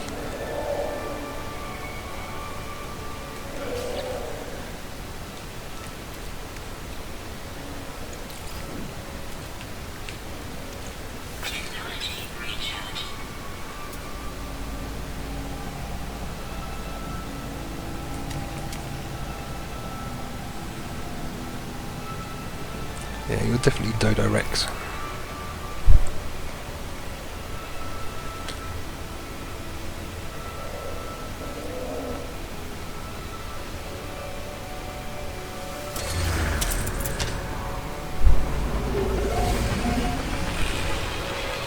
Yeah, quite a crowd in. A whole 6 people. Welcome to the stream. Those of you who have just joined.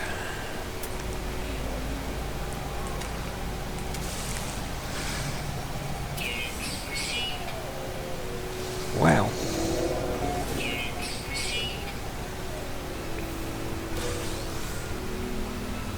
You're different. Wide-brimmed monocle.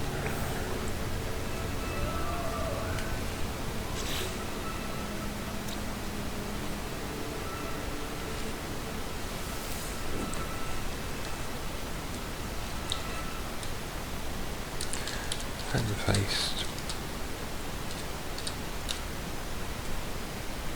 Monocle.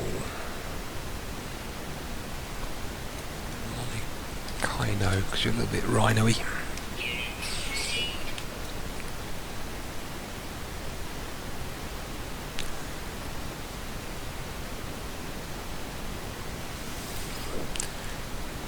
You're a sort of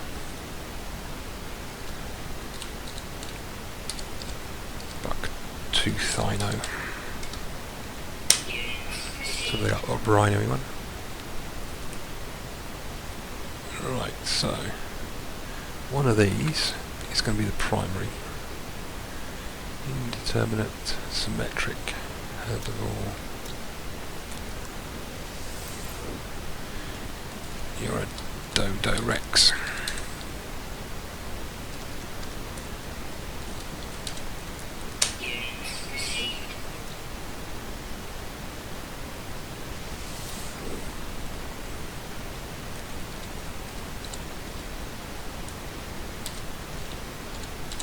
Dodorexia.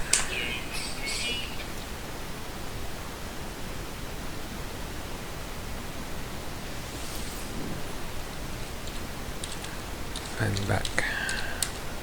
Ball.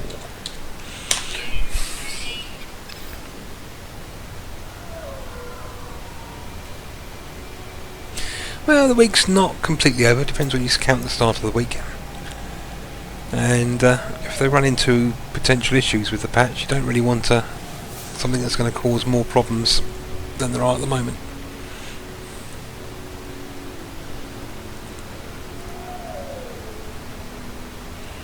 And sometimes encoding setbacks happen.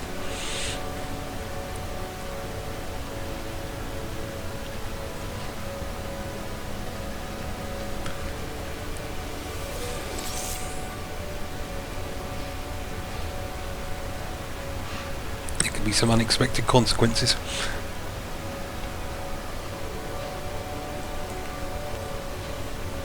It's a very sort of complex and organic system code after a while.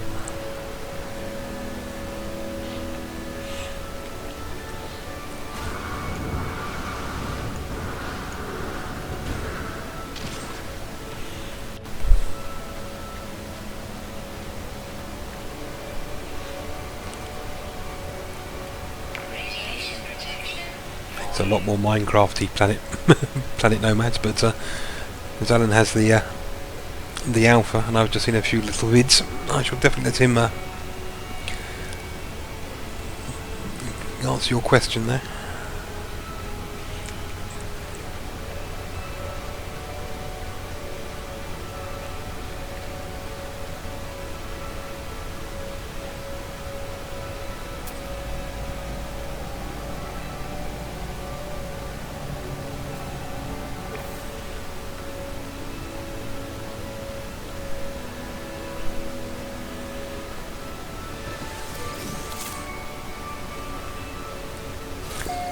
Good, I can get a beacon detection. What's the time? Coming up to 2 hours. What's the real time? Coming up to 2 o'clock. Maybe another half hour or so.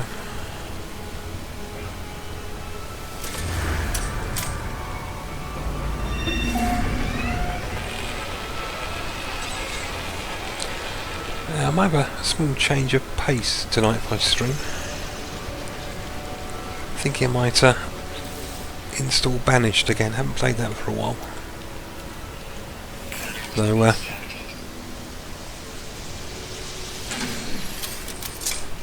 it's hard to pull myself away from No Man's Sky, it has to be said.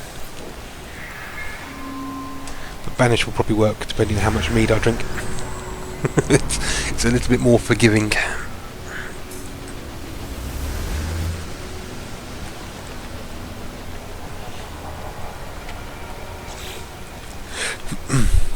Excuse me.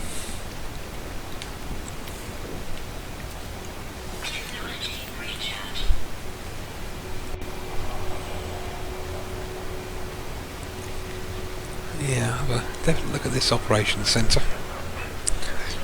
Probably look at wrapping this up around about 40 minutes time-ish, depending, give or take 20 minutes or so. Actually more like give. I'm much more likely to go to the 3 hours than cut it even shorter.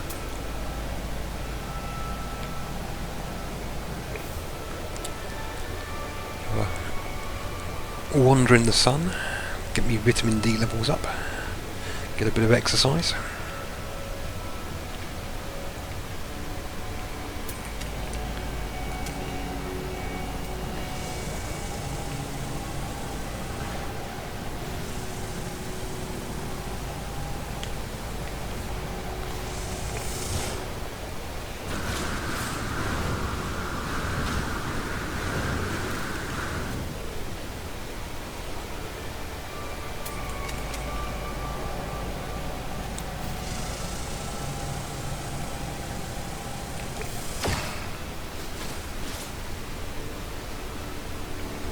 There's one.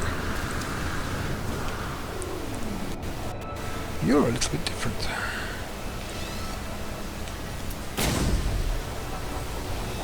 Wrong button.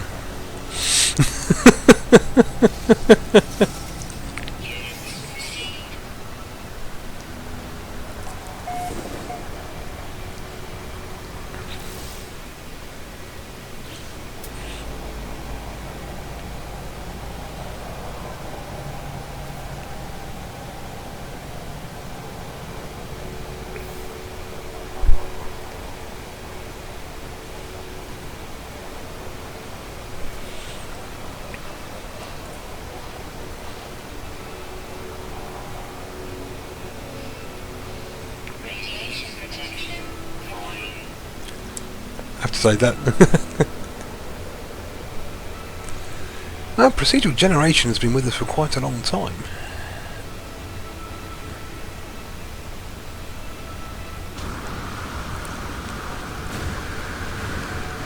Admittedly, it's a lot prettier these days, but one of the first I know of is Elite, back on the BBC Micro. They used procedural generation for the 8 or 9 galaxies, the trade prices, the system specs.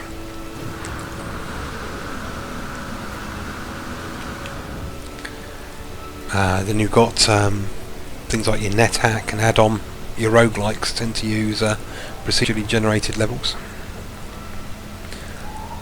And they've been around since people were writing games in ASCII.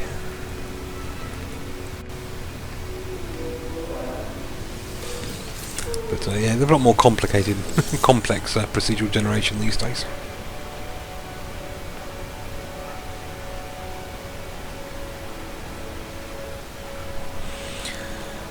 You still have some artistic input.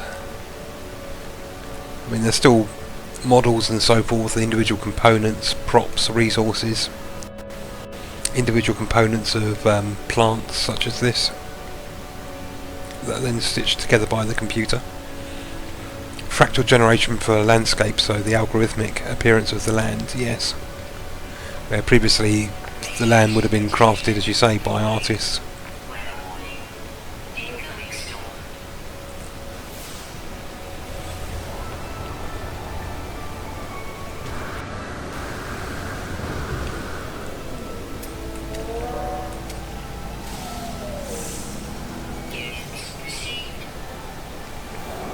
Okay, you're non-hostile.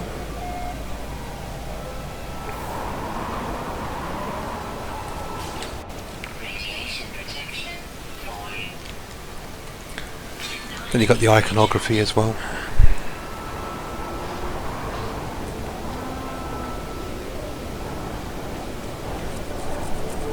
I must say, some of the old roguelikes, you just have a very similar sort of thing, where you have sort of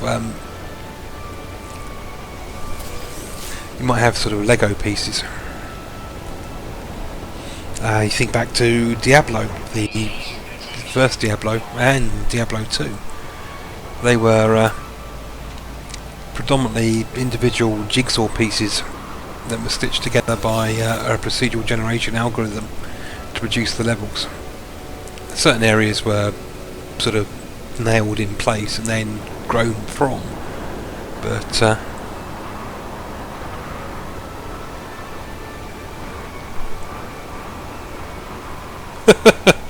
Yeah, it do seem that most of the crabs we come across are hostile. I've seen a few lizards or large creatures such as these, such as him. You look like he might be. No, radical anxious, so you might freak.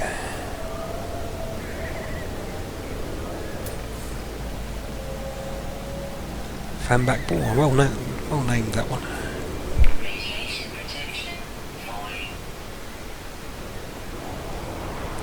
Ah, yeah, the specky.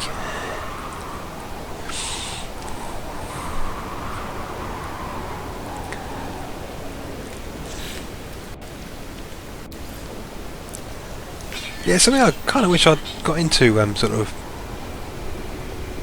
procedural generation, but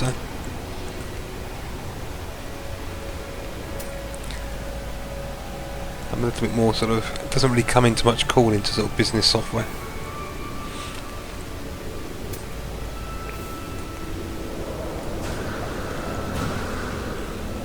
Or at least I haven't found a way of integrating it, but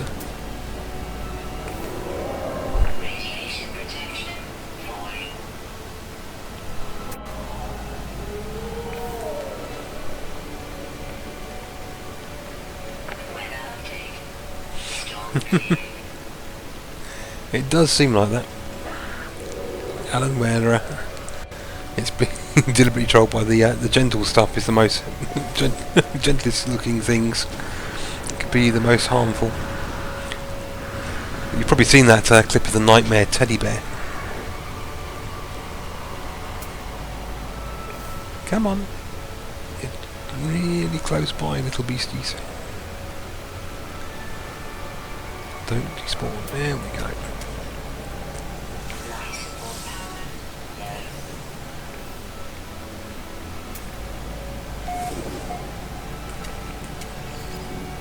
No, move your wiggly bottom out of the way. There we go.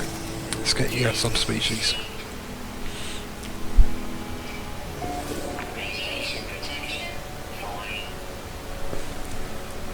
TRS-80. My first computer, I think we might have said this before, was a kit form ZX81 which I soldered together. One, I think it was a Thursday evening because Top of the Pops was on. So it was either Tuesday or Thursday. Had a 16K beeping RAM pack. And it worked first time as well. Though the RAM pack didn't actually fit into the back slot, so it had to be replaced. I didn't solder the RAM pack together. It was pre-configured. I guess my ZX81 would have been sort of mid-80s. A friend of mine had BBC Micro B, and then some years after the ZX81 I went to Acorn Electron. Couldn't afford the BBC B.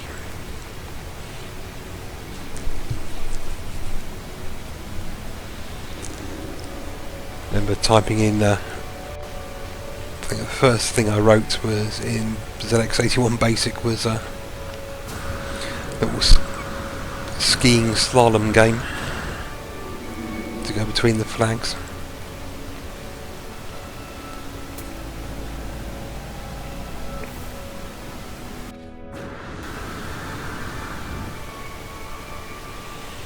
Messing around with the sprite datas on the Acorn and BBC. Let's hold the jetpack or I'm going to fall to my death.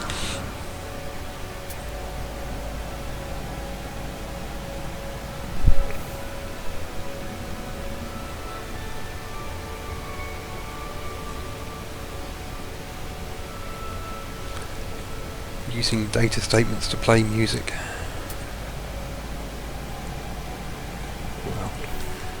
Very tinny music from sheet music.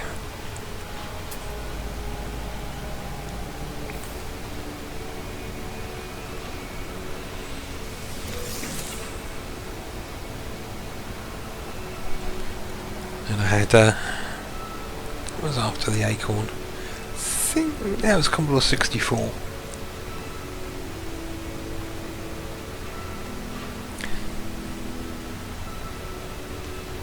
Yeah, you typed it in.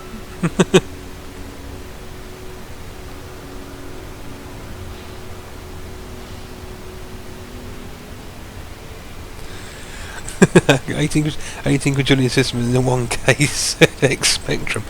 Yeah, would it have even the address space? Could have you expanded that much data out? I mean, what people were doing with machine code back then, and various sort of overlay hacks and so forth.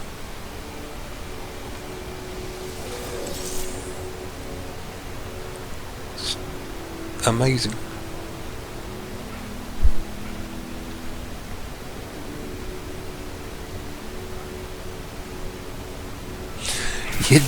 Aha! Hello, new life form.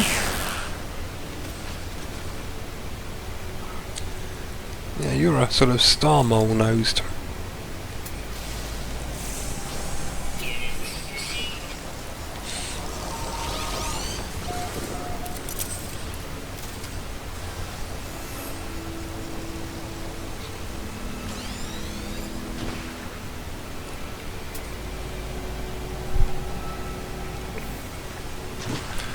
Well, yeah, I mean, that's how you learn debugging.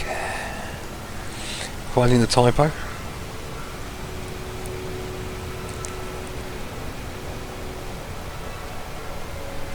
Particularly nightmarish on the ZX81 keyboard. That thing had a nasty habit of repeating a key press. Because you had these little pressure pads.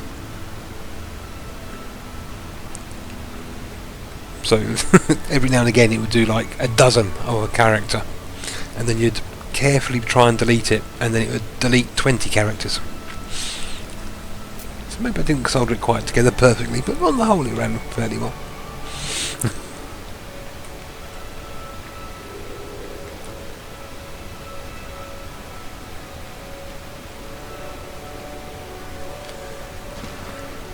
And probably sometimes the computer magazines probably had deliberate errors in them for you to find. That's probably as a learning exercise.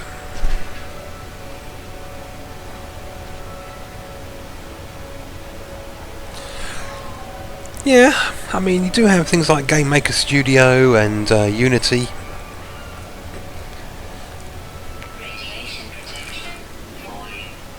Sort of game frameworks that deal with a lot of some of the trickier aspects of graphical games.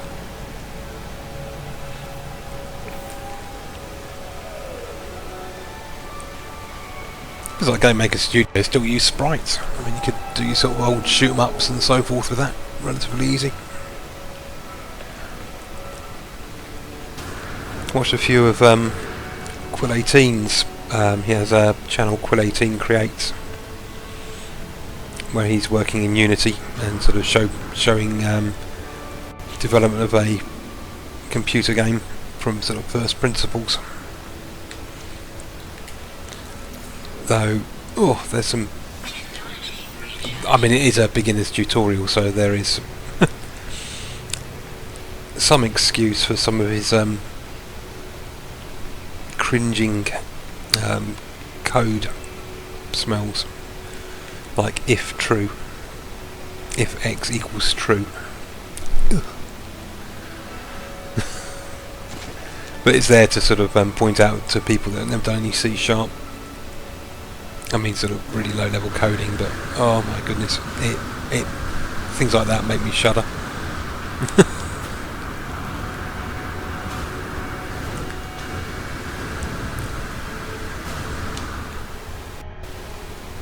It should just be if x. If x is boolean, or if is variable name. Heavily indented if statements where you could probably do a precondition check and boot out early. Yeah, these little things.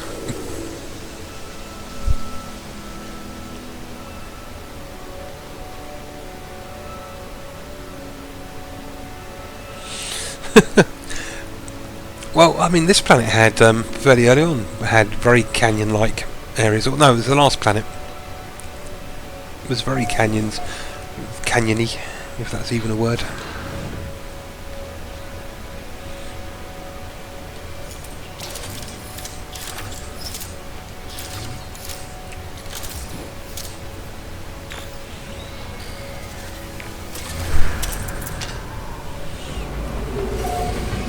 I mean, in fairness, there is some criticism that is well justified. At the same time, I mean, the danger of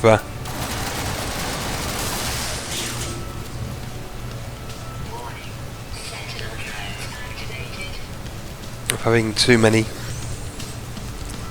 suggested rather than actual information. I mean, it's the hype train, and Total Biscuit sort of covers some of the problems with that. It was as part of the criticism should fall back on people that have been grabbing at crumbs and making cake.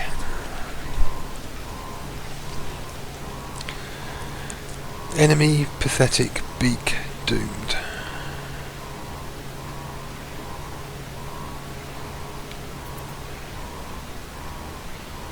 Well, the only creature I know with a beak is the Gek.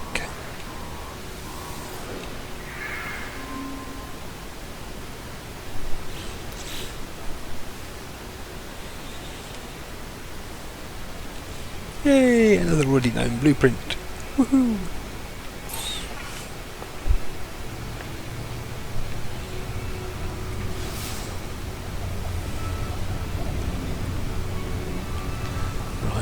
Was over there, wasn't it? Yes. Bypass chip. I mean, there's some serious issues with the interface in No Man's Sky.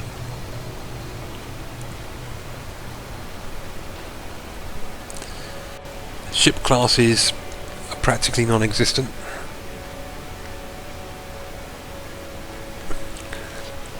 Crafting is relatively limited.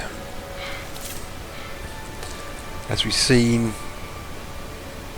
I mean, some of the things like are there downed trade ships on planet surfaces? That's to be determined.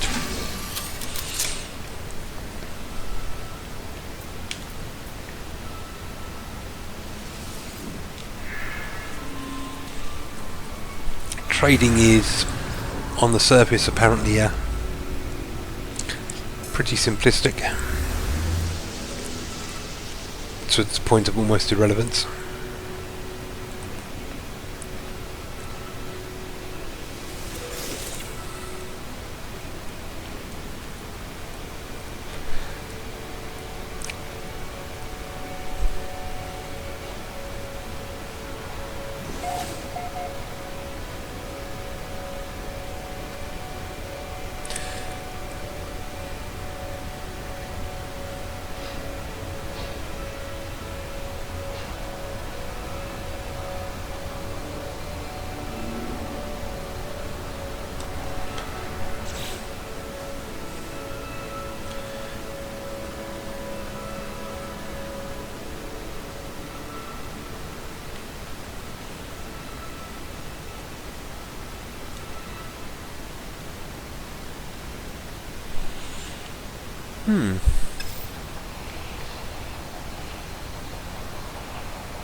Oh, nice. Excuse me, I just need to deal with some... where are you?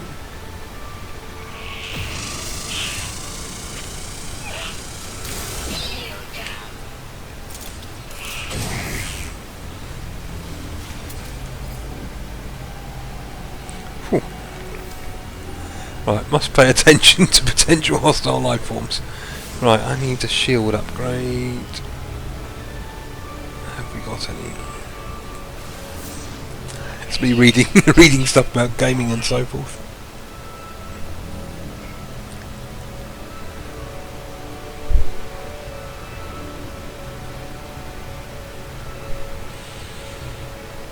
I think Unity can compile down to mobile with the right options.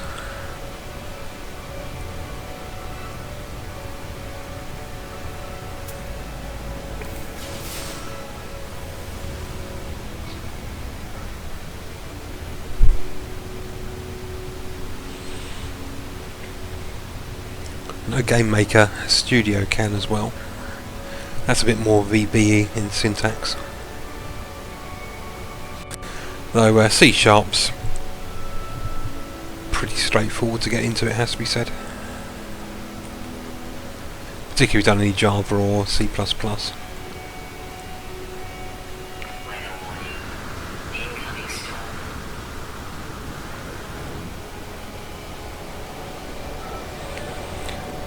But once you've done sort of like an object-oriented language, a procedural language, it's just a matter of learning the syntax half the time.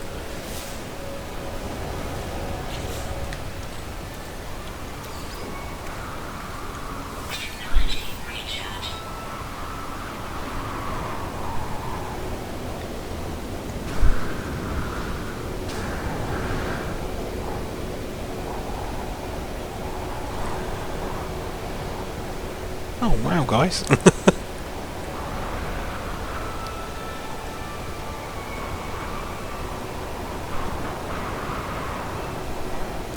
Dark Basic rings a bell. I don't think I've ever used it.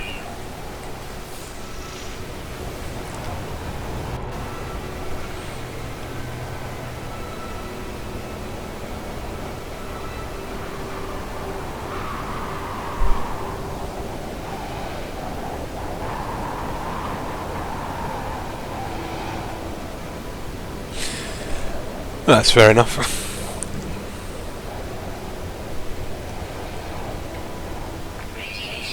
I think I got a, well, at least get a sort of free basic one which covers the Windowsy sort of stuff.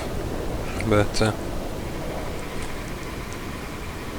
like the one that I come across a while ago, there's a Java based one, JMonkey.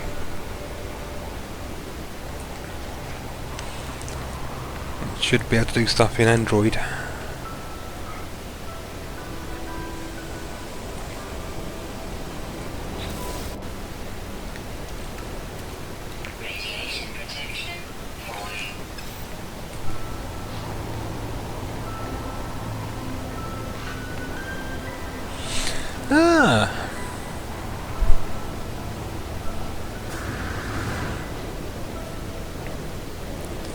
So I'm quite comfortable with C# as a language.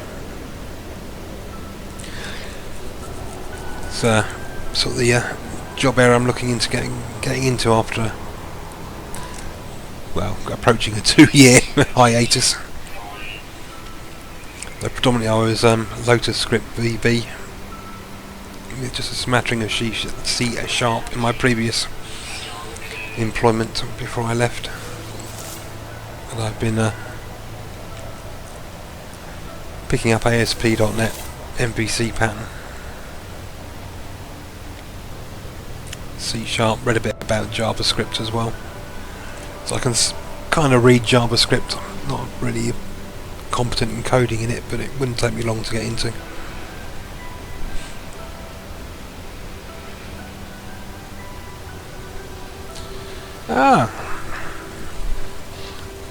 Rising World. Might have to have a look at that. See what they've done with it. I know I stumbled across JMonkey years ago, or a couple of years ago now.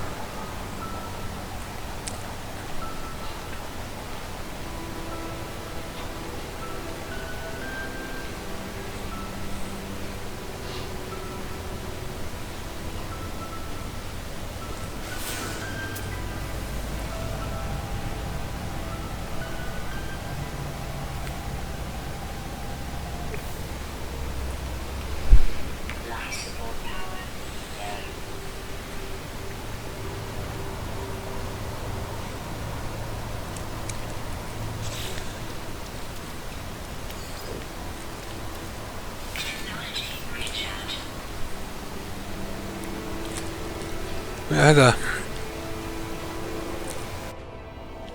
vague sort of multiplayer-y Sudoku game running in the back of my head. Not completely fleshed out on some of the rules for it, but really kind of needs an even number of players at the moment. I can't really work out how to get it into an odd number.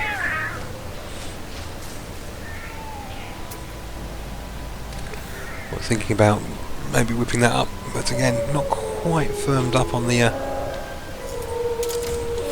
idea. kind of wish I'd never got rid of. I had, did I mention this on a stream previously? When I was a teenager, I started fleshing out a sort of board game, fantasy style, where you're going after sort of questing objects and so forth, which would be randomly chosen. Really needed a sort of a small computer interface to be in it, so you could pick the item and issue quests or clues to it, depending on which item it was and where it chosen it was going to be hidden. Tons of cut up bits of maths paper with example cards and so forth. Really should have developed that.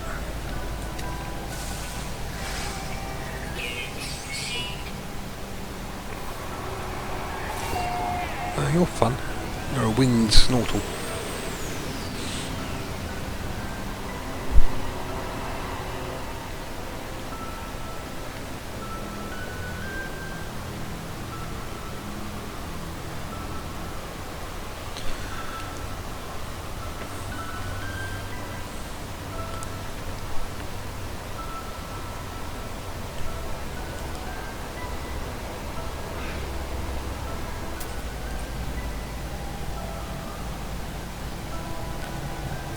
The great thing about these days, there is so many video resources available on picking up new systems and languages.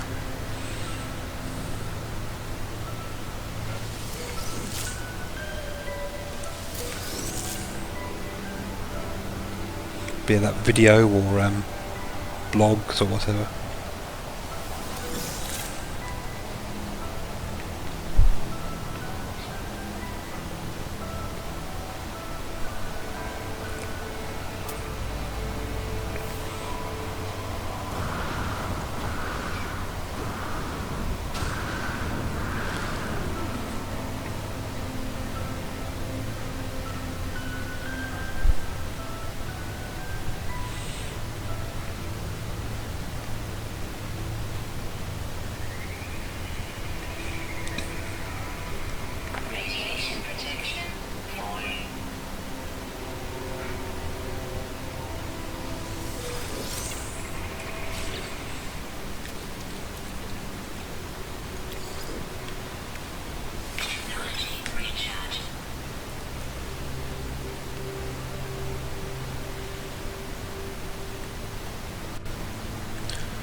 Systems I have. There was a sort of a game makery program I had on the Commodore 64.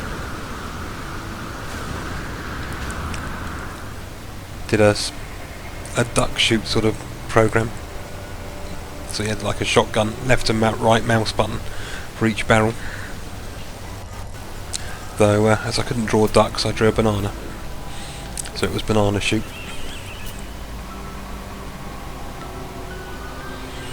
And you had to bring the mouse down to the bottom of the screen to reload.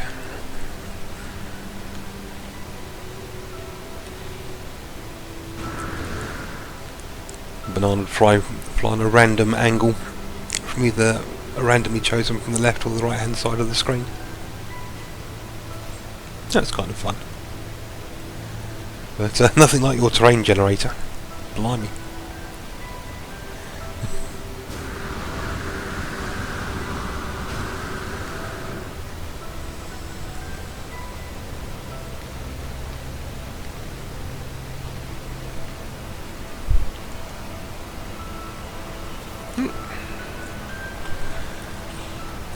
Had a little bit of flicker there on my copy of the stream.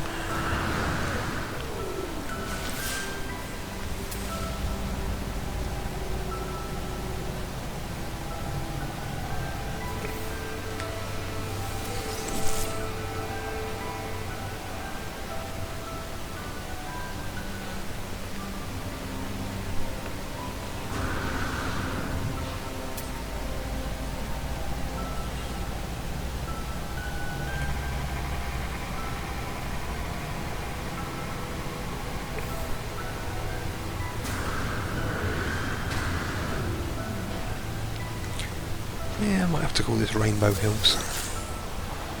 Radiation protection 4.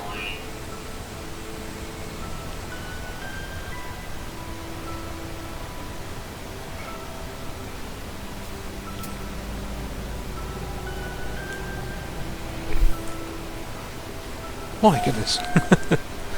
Welcome to the 7 watching. Could be an all-time record today. Might hit double figures watching. Don't think we've had that before. That's probably emerald in the distance.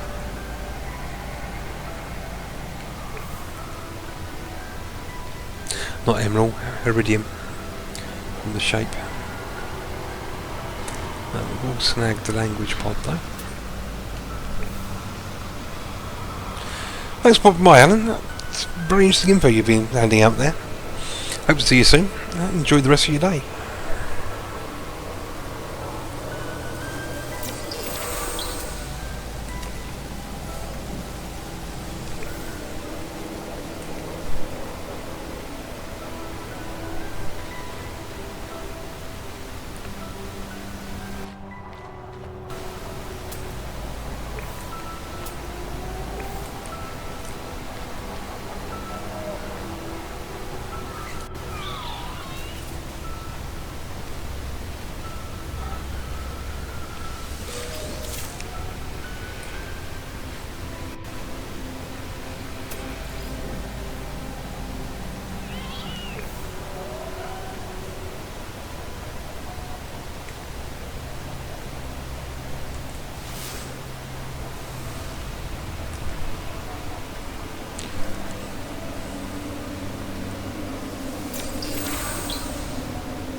You've got a like there, Alan. Definitely a like from me.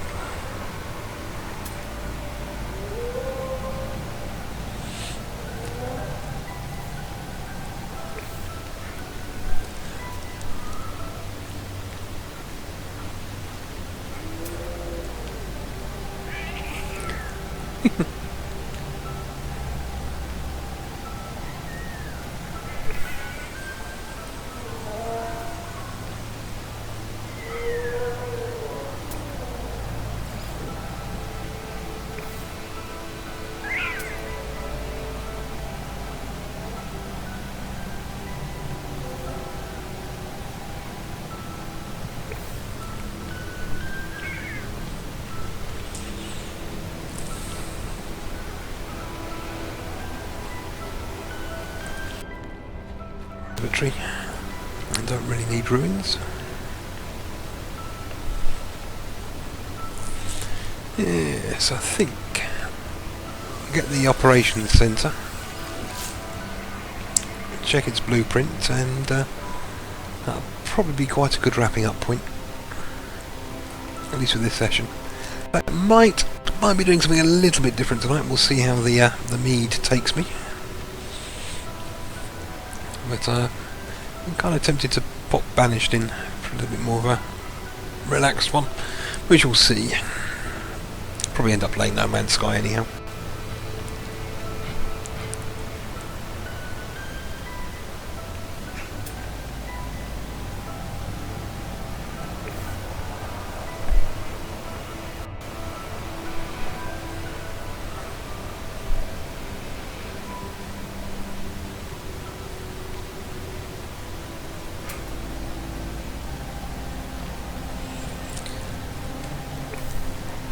And then, after I finish this stream up, it'll be an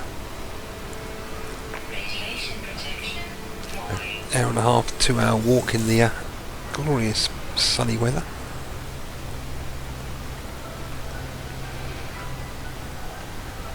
Sort of pre-burn the calories I'm going to consume in liquid form later.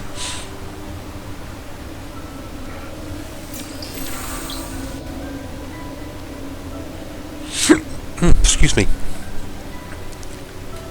And radiation.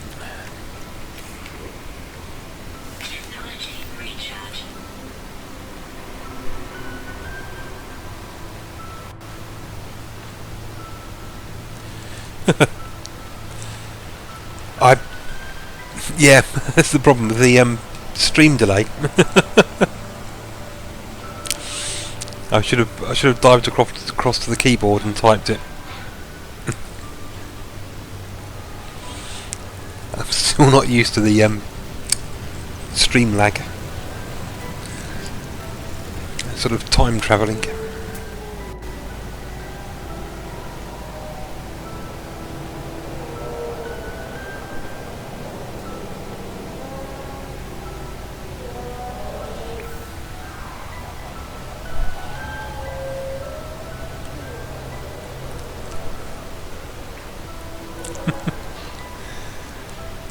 Just a weird sort of feeling. A temporal displacement.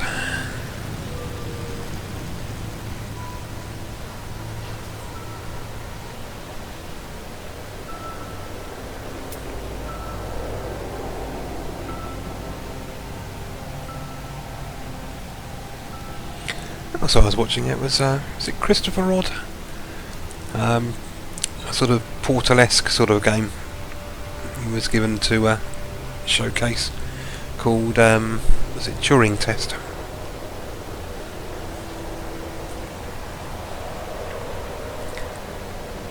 Which looked kind of interesting. There was what was that one with the there was another one with sort of AI sort of thing going on in the background with laser beams, blue and red lasers, reflectors and so forth. Where you were some kind of android, or appeared to be some kind of android.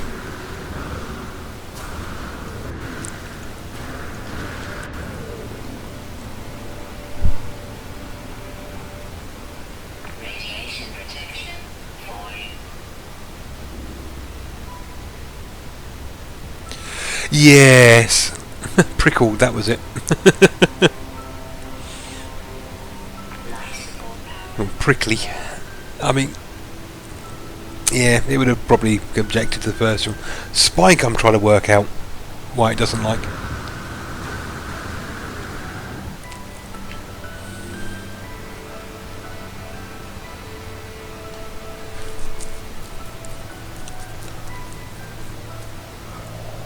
I mean, there's a derogatory term for travellers beginning with P. I thought that was PY. Spike, isn't that a category of a Magic the Gathering player?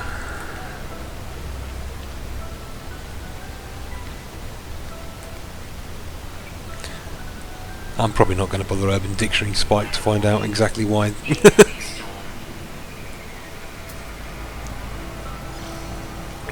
Ah.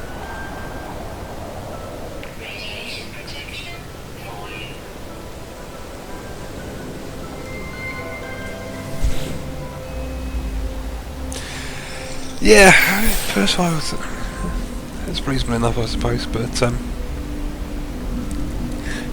you know, you can't have prickly pear or prickly this, prickly that. Maybe if you'd emphasised those first 5 letters, sort of deliberately changed the case so they became more prominent.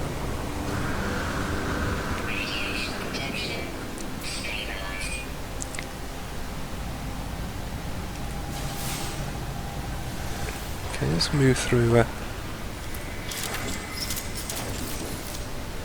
this cave for a little bit in the direction of the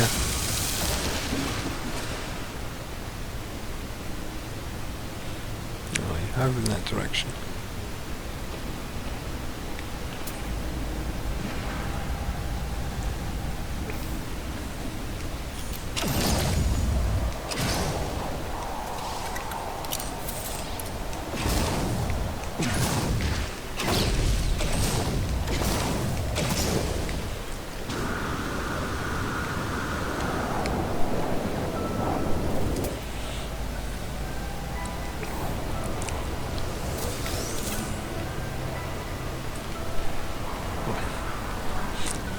I was going to say, Martin, in fact you wrote a train generator. That's most intriguing.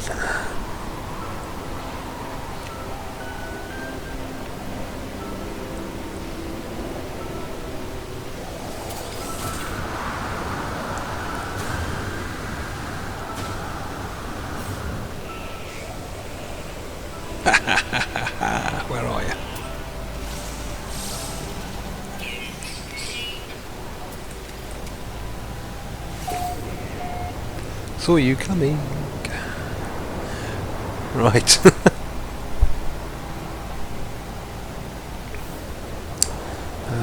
That way.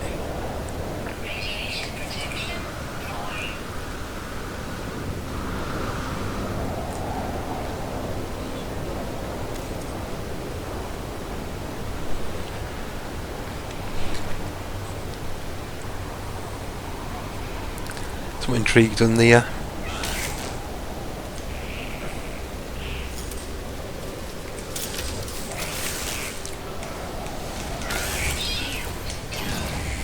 eat plasma, you little basket.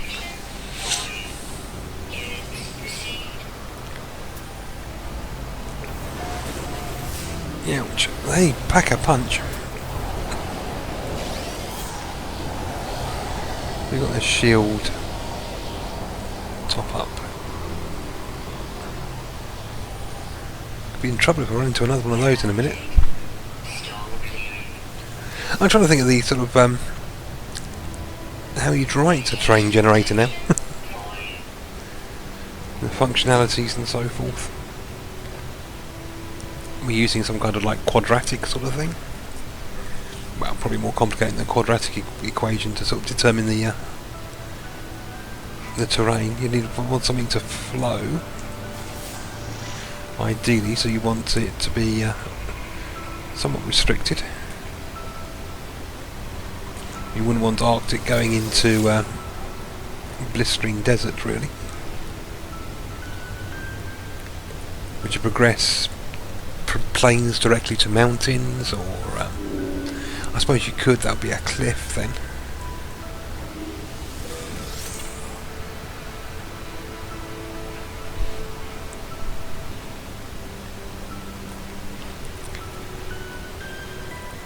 I mean, do you work on the basis of elevation,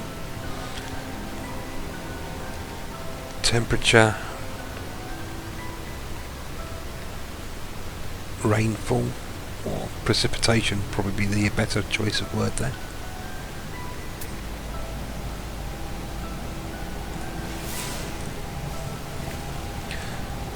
Got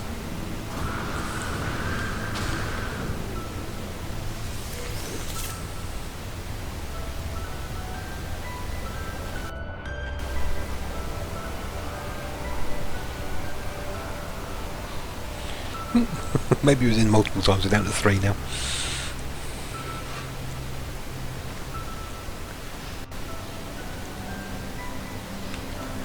Right, let's scale this.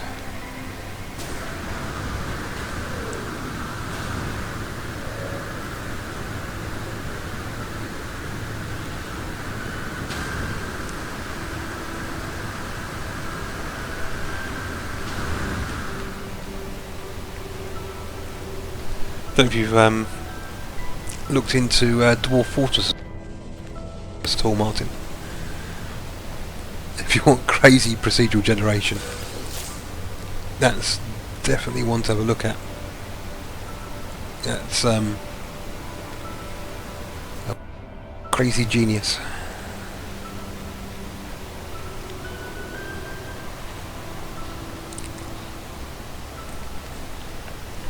History generator, erosion, time-based changes to the landscape, populations.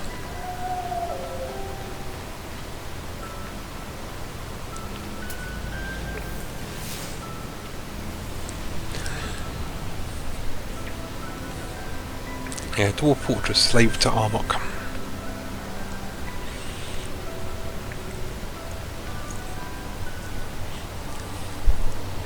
Its default form, it's colour-coded ASCII for its graphics, though there are tile sets to make it a little bit more visual for those that don't want to learn how to read the matrix, which I fall into. It's a lot nicer with the tile set. And then so if you haven't played it, there's a look out for the Lazy Noob pack, because that comes with a bunch of tile sets and a front end launcher with some useful utilities such as dwarf therapist and some other little quality of life fan tools.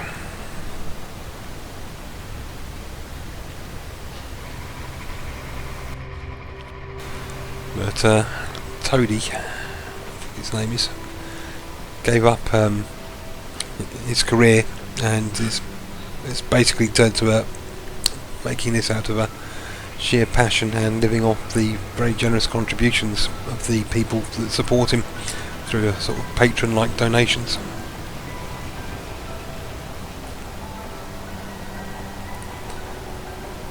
Nothing is it's sort of, you can keep track of like a lost toe.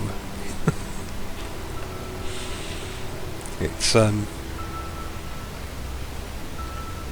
quite amazing. There's also sort of an adventure mode which is sort of a bit more roguelike, all in the same world. I mean, you can build a fortress, then switch to the adventure mode and visit that fortress.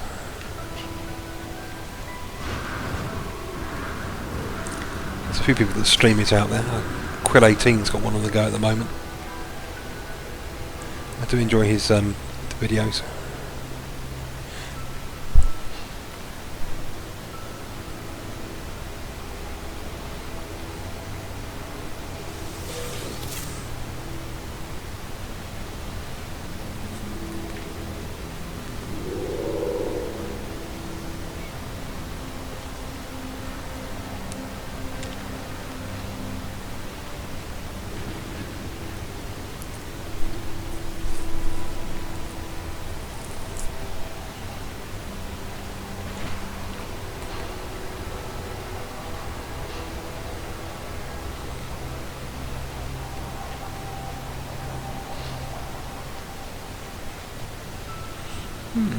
Terrain shifting again. Ow, ow, ow, ow, ow. And I've got shields, that always makes me wince, that crunch.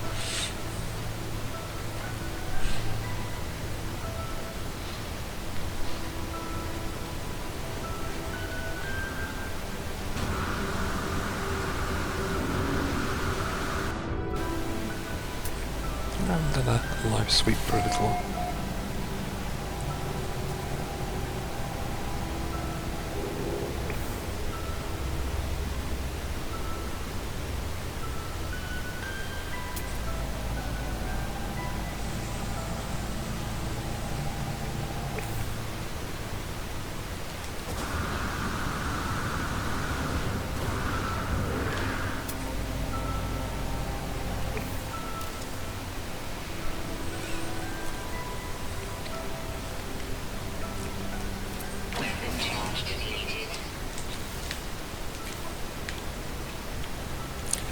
Note to self, check weapon charge before starting shooting.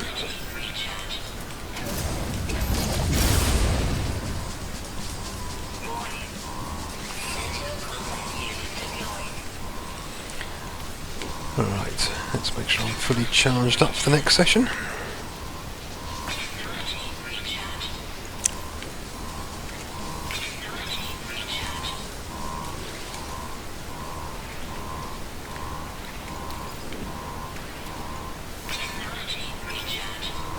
Okay, so I'm going to do this puzzle and get to the save point, and we'll be wrapping up this particular session.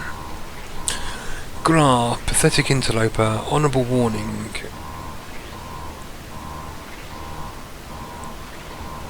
Cut red, certain death.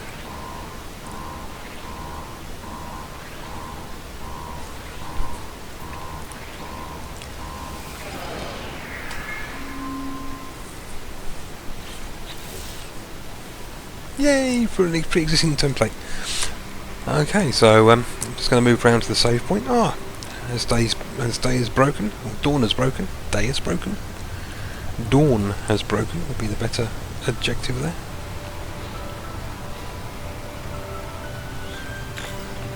Once again, thank you for those who popped by to watch, and by regulars, for some interesting chat discussions going on in the background that cause me to ignore predators. I'm sure it's deliberate just to see me get eaten. I will most likely be back streaming something a little later. In the meantime, I'm going to stretch the legs, enjoy some sunshine. I wish you all a pleasant remainder of your day and hope to see you soon. Thank you again for watching. This has been Cal.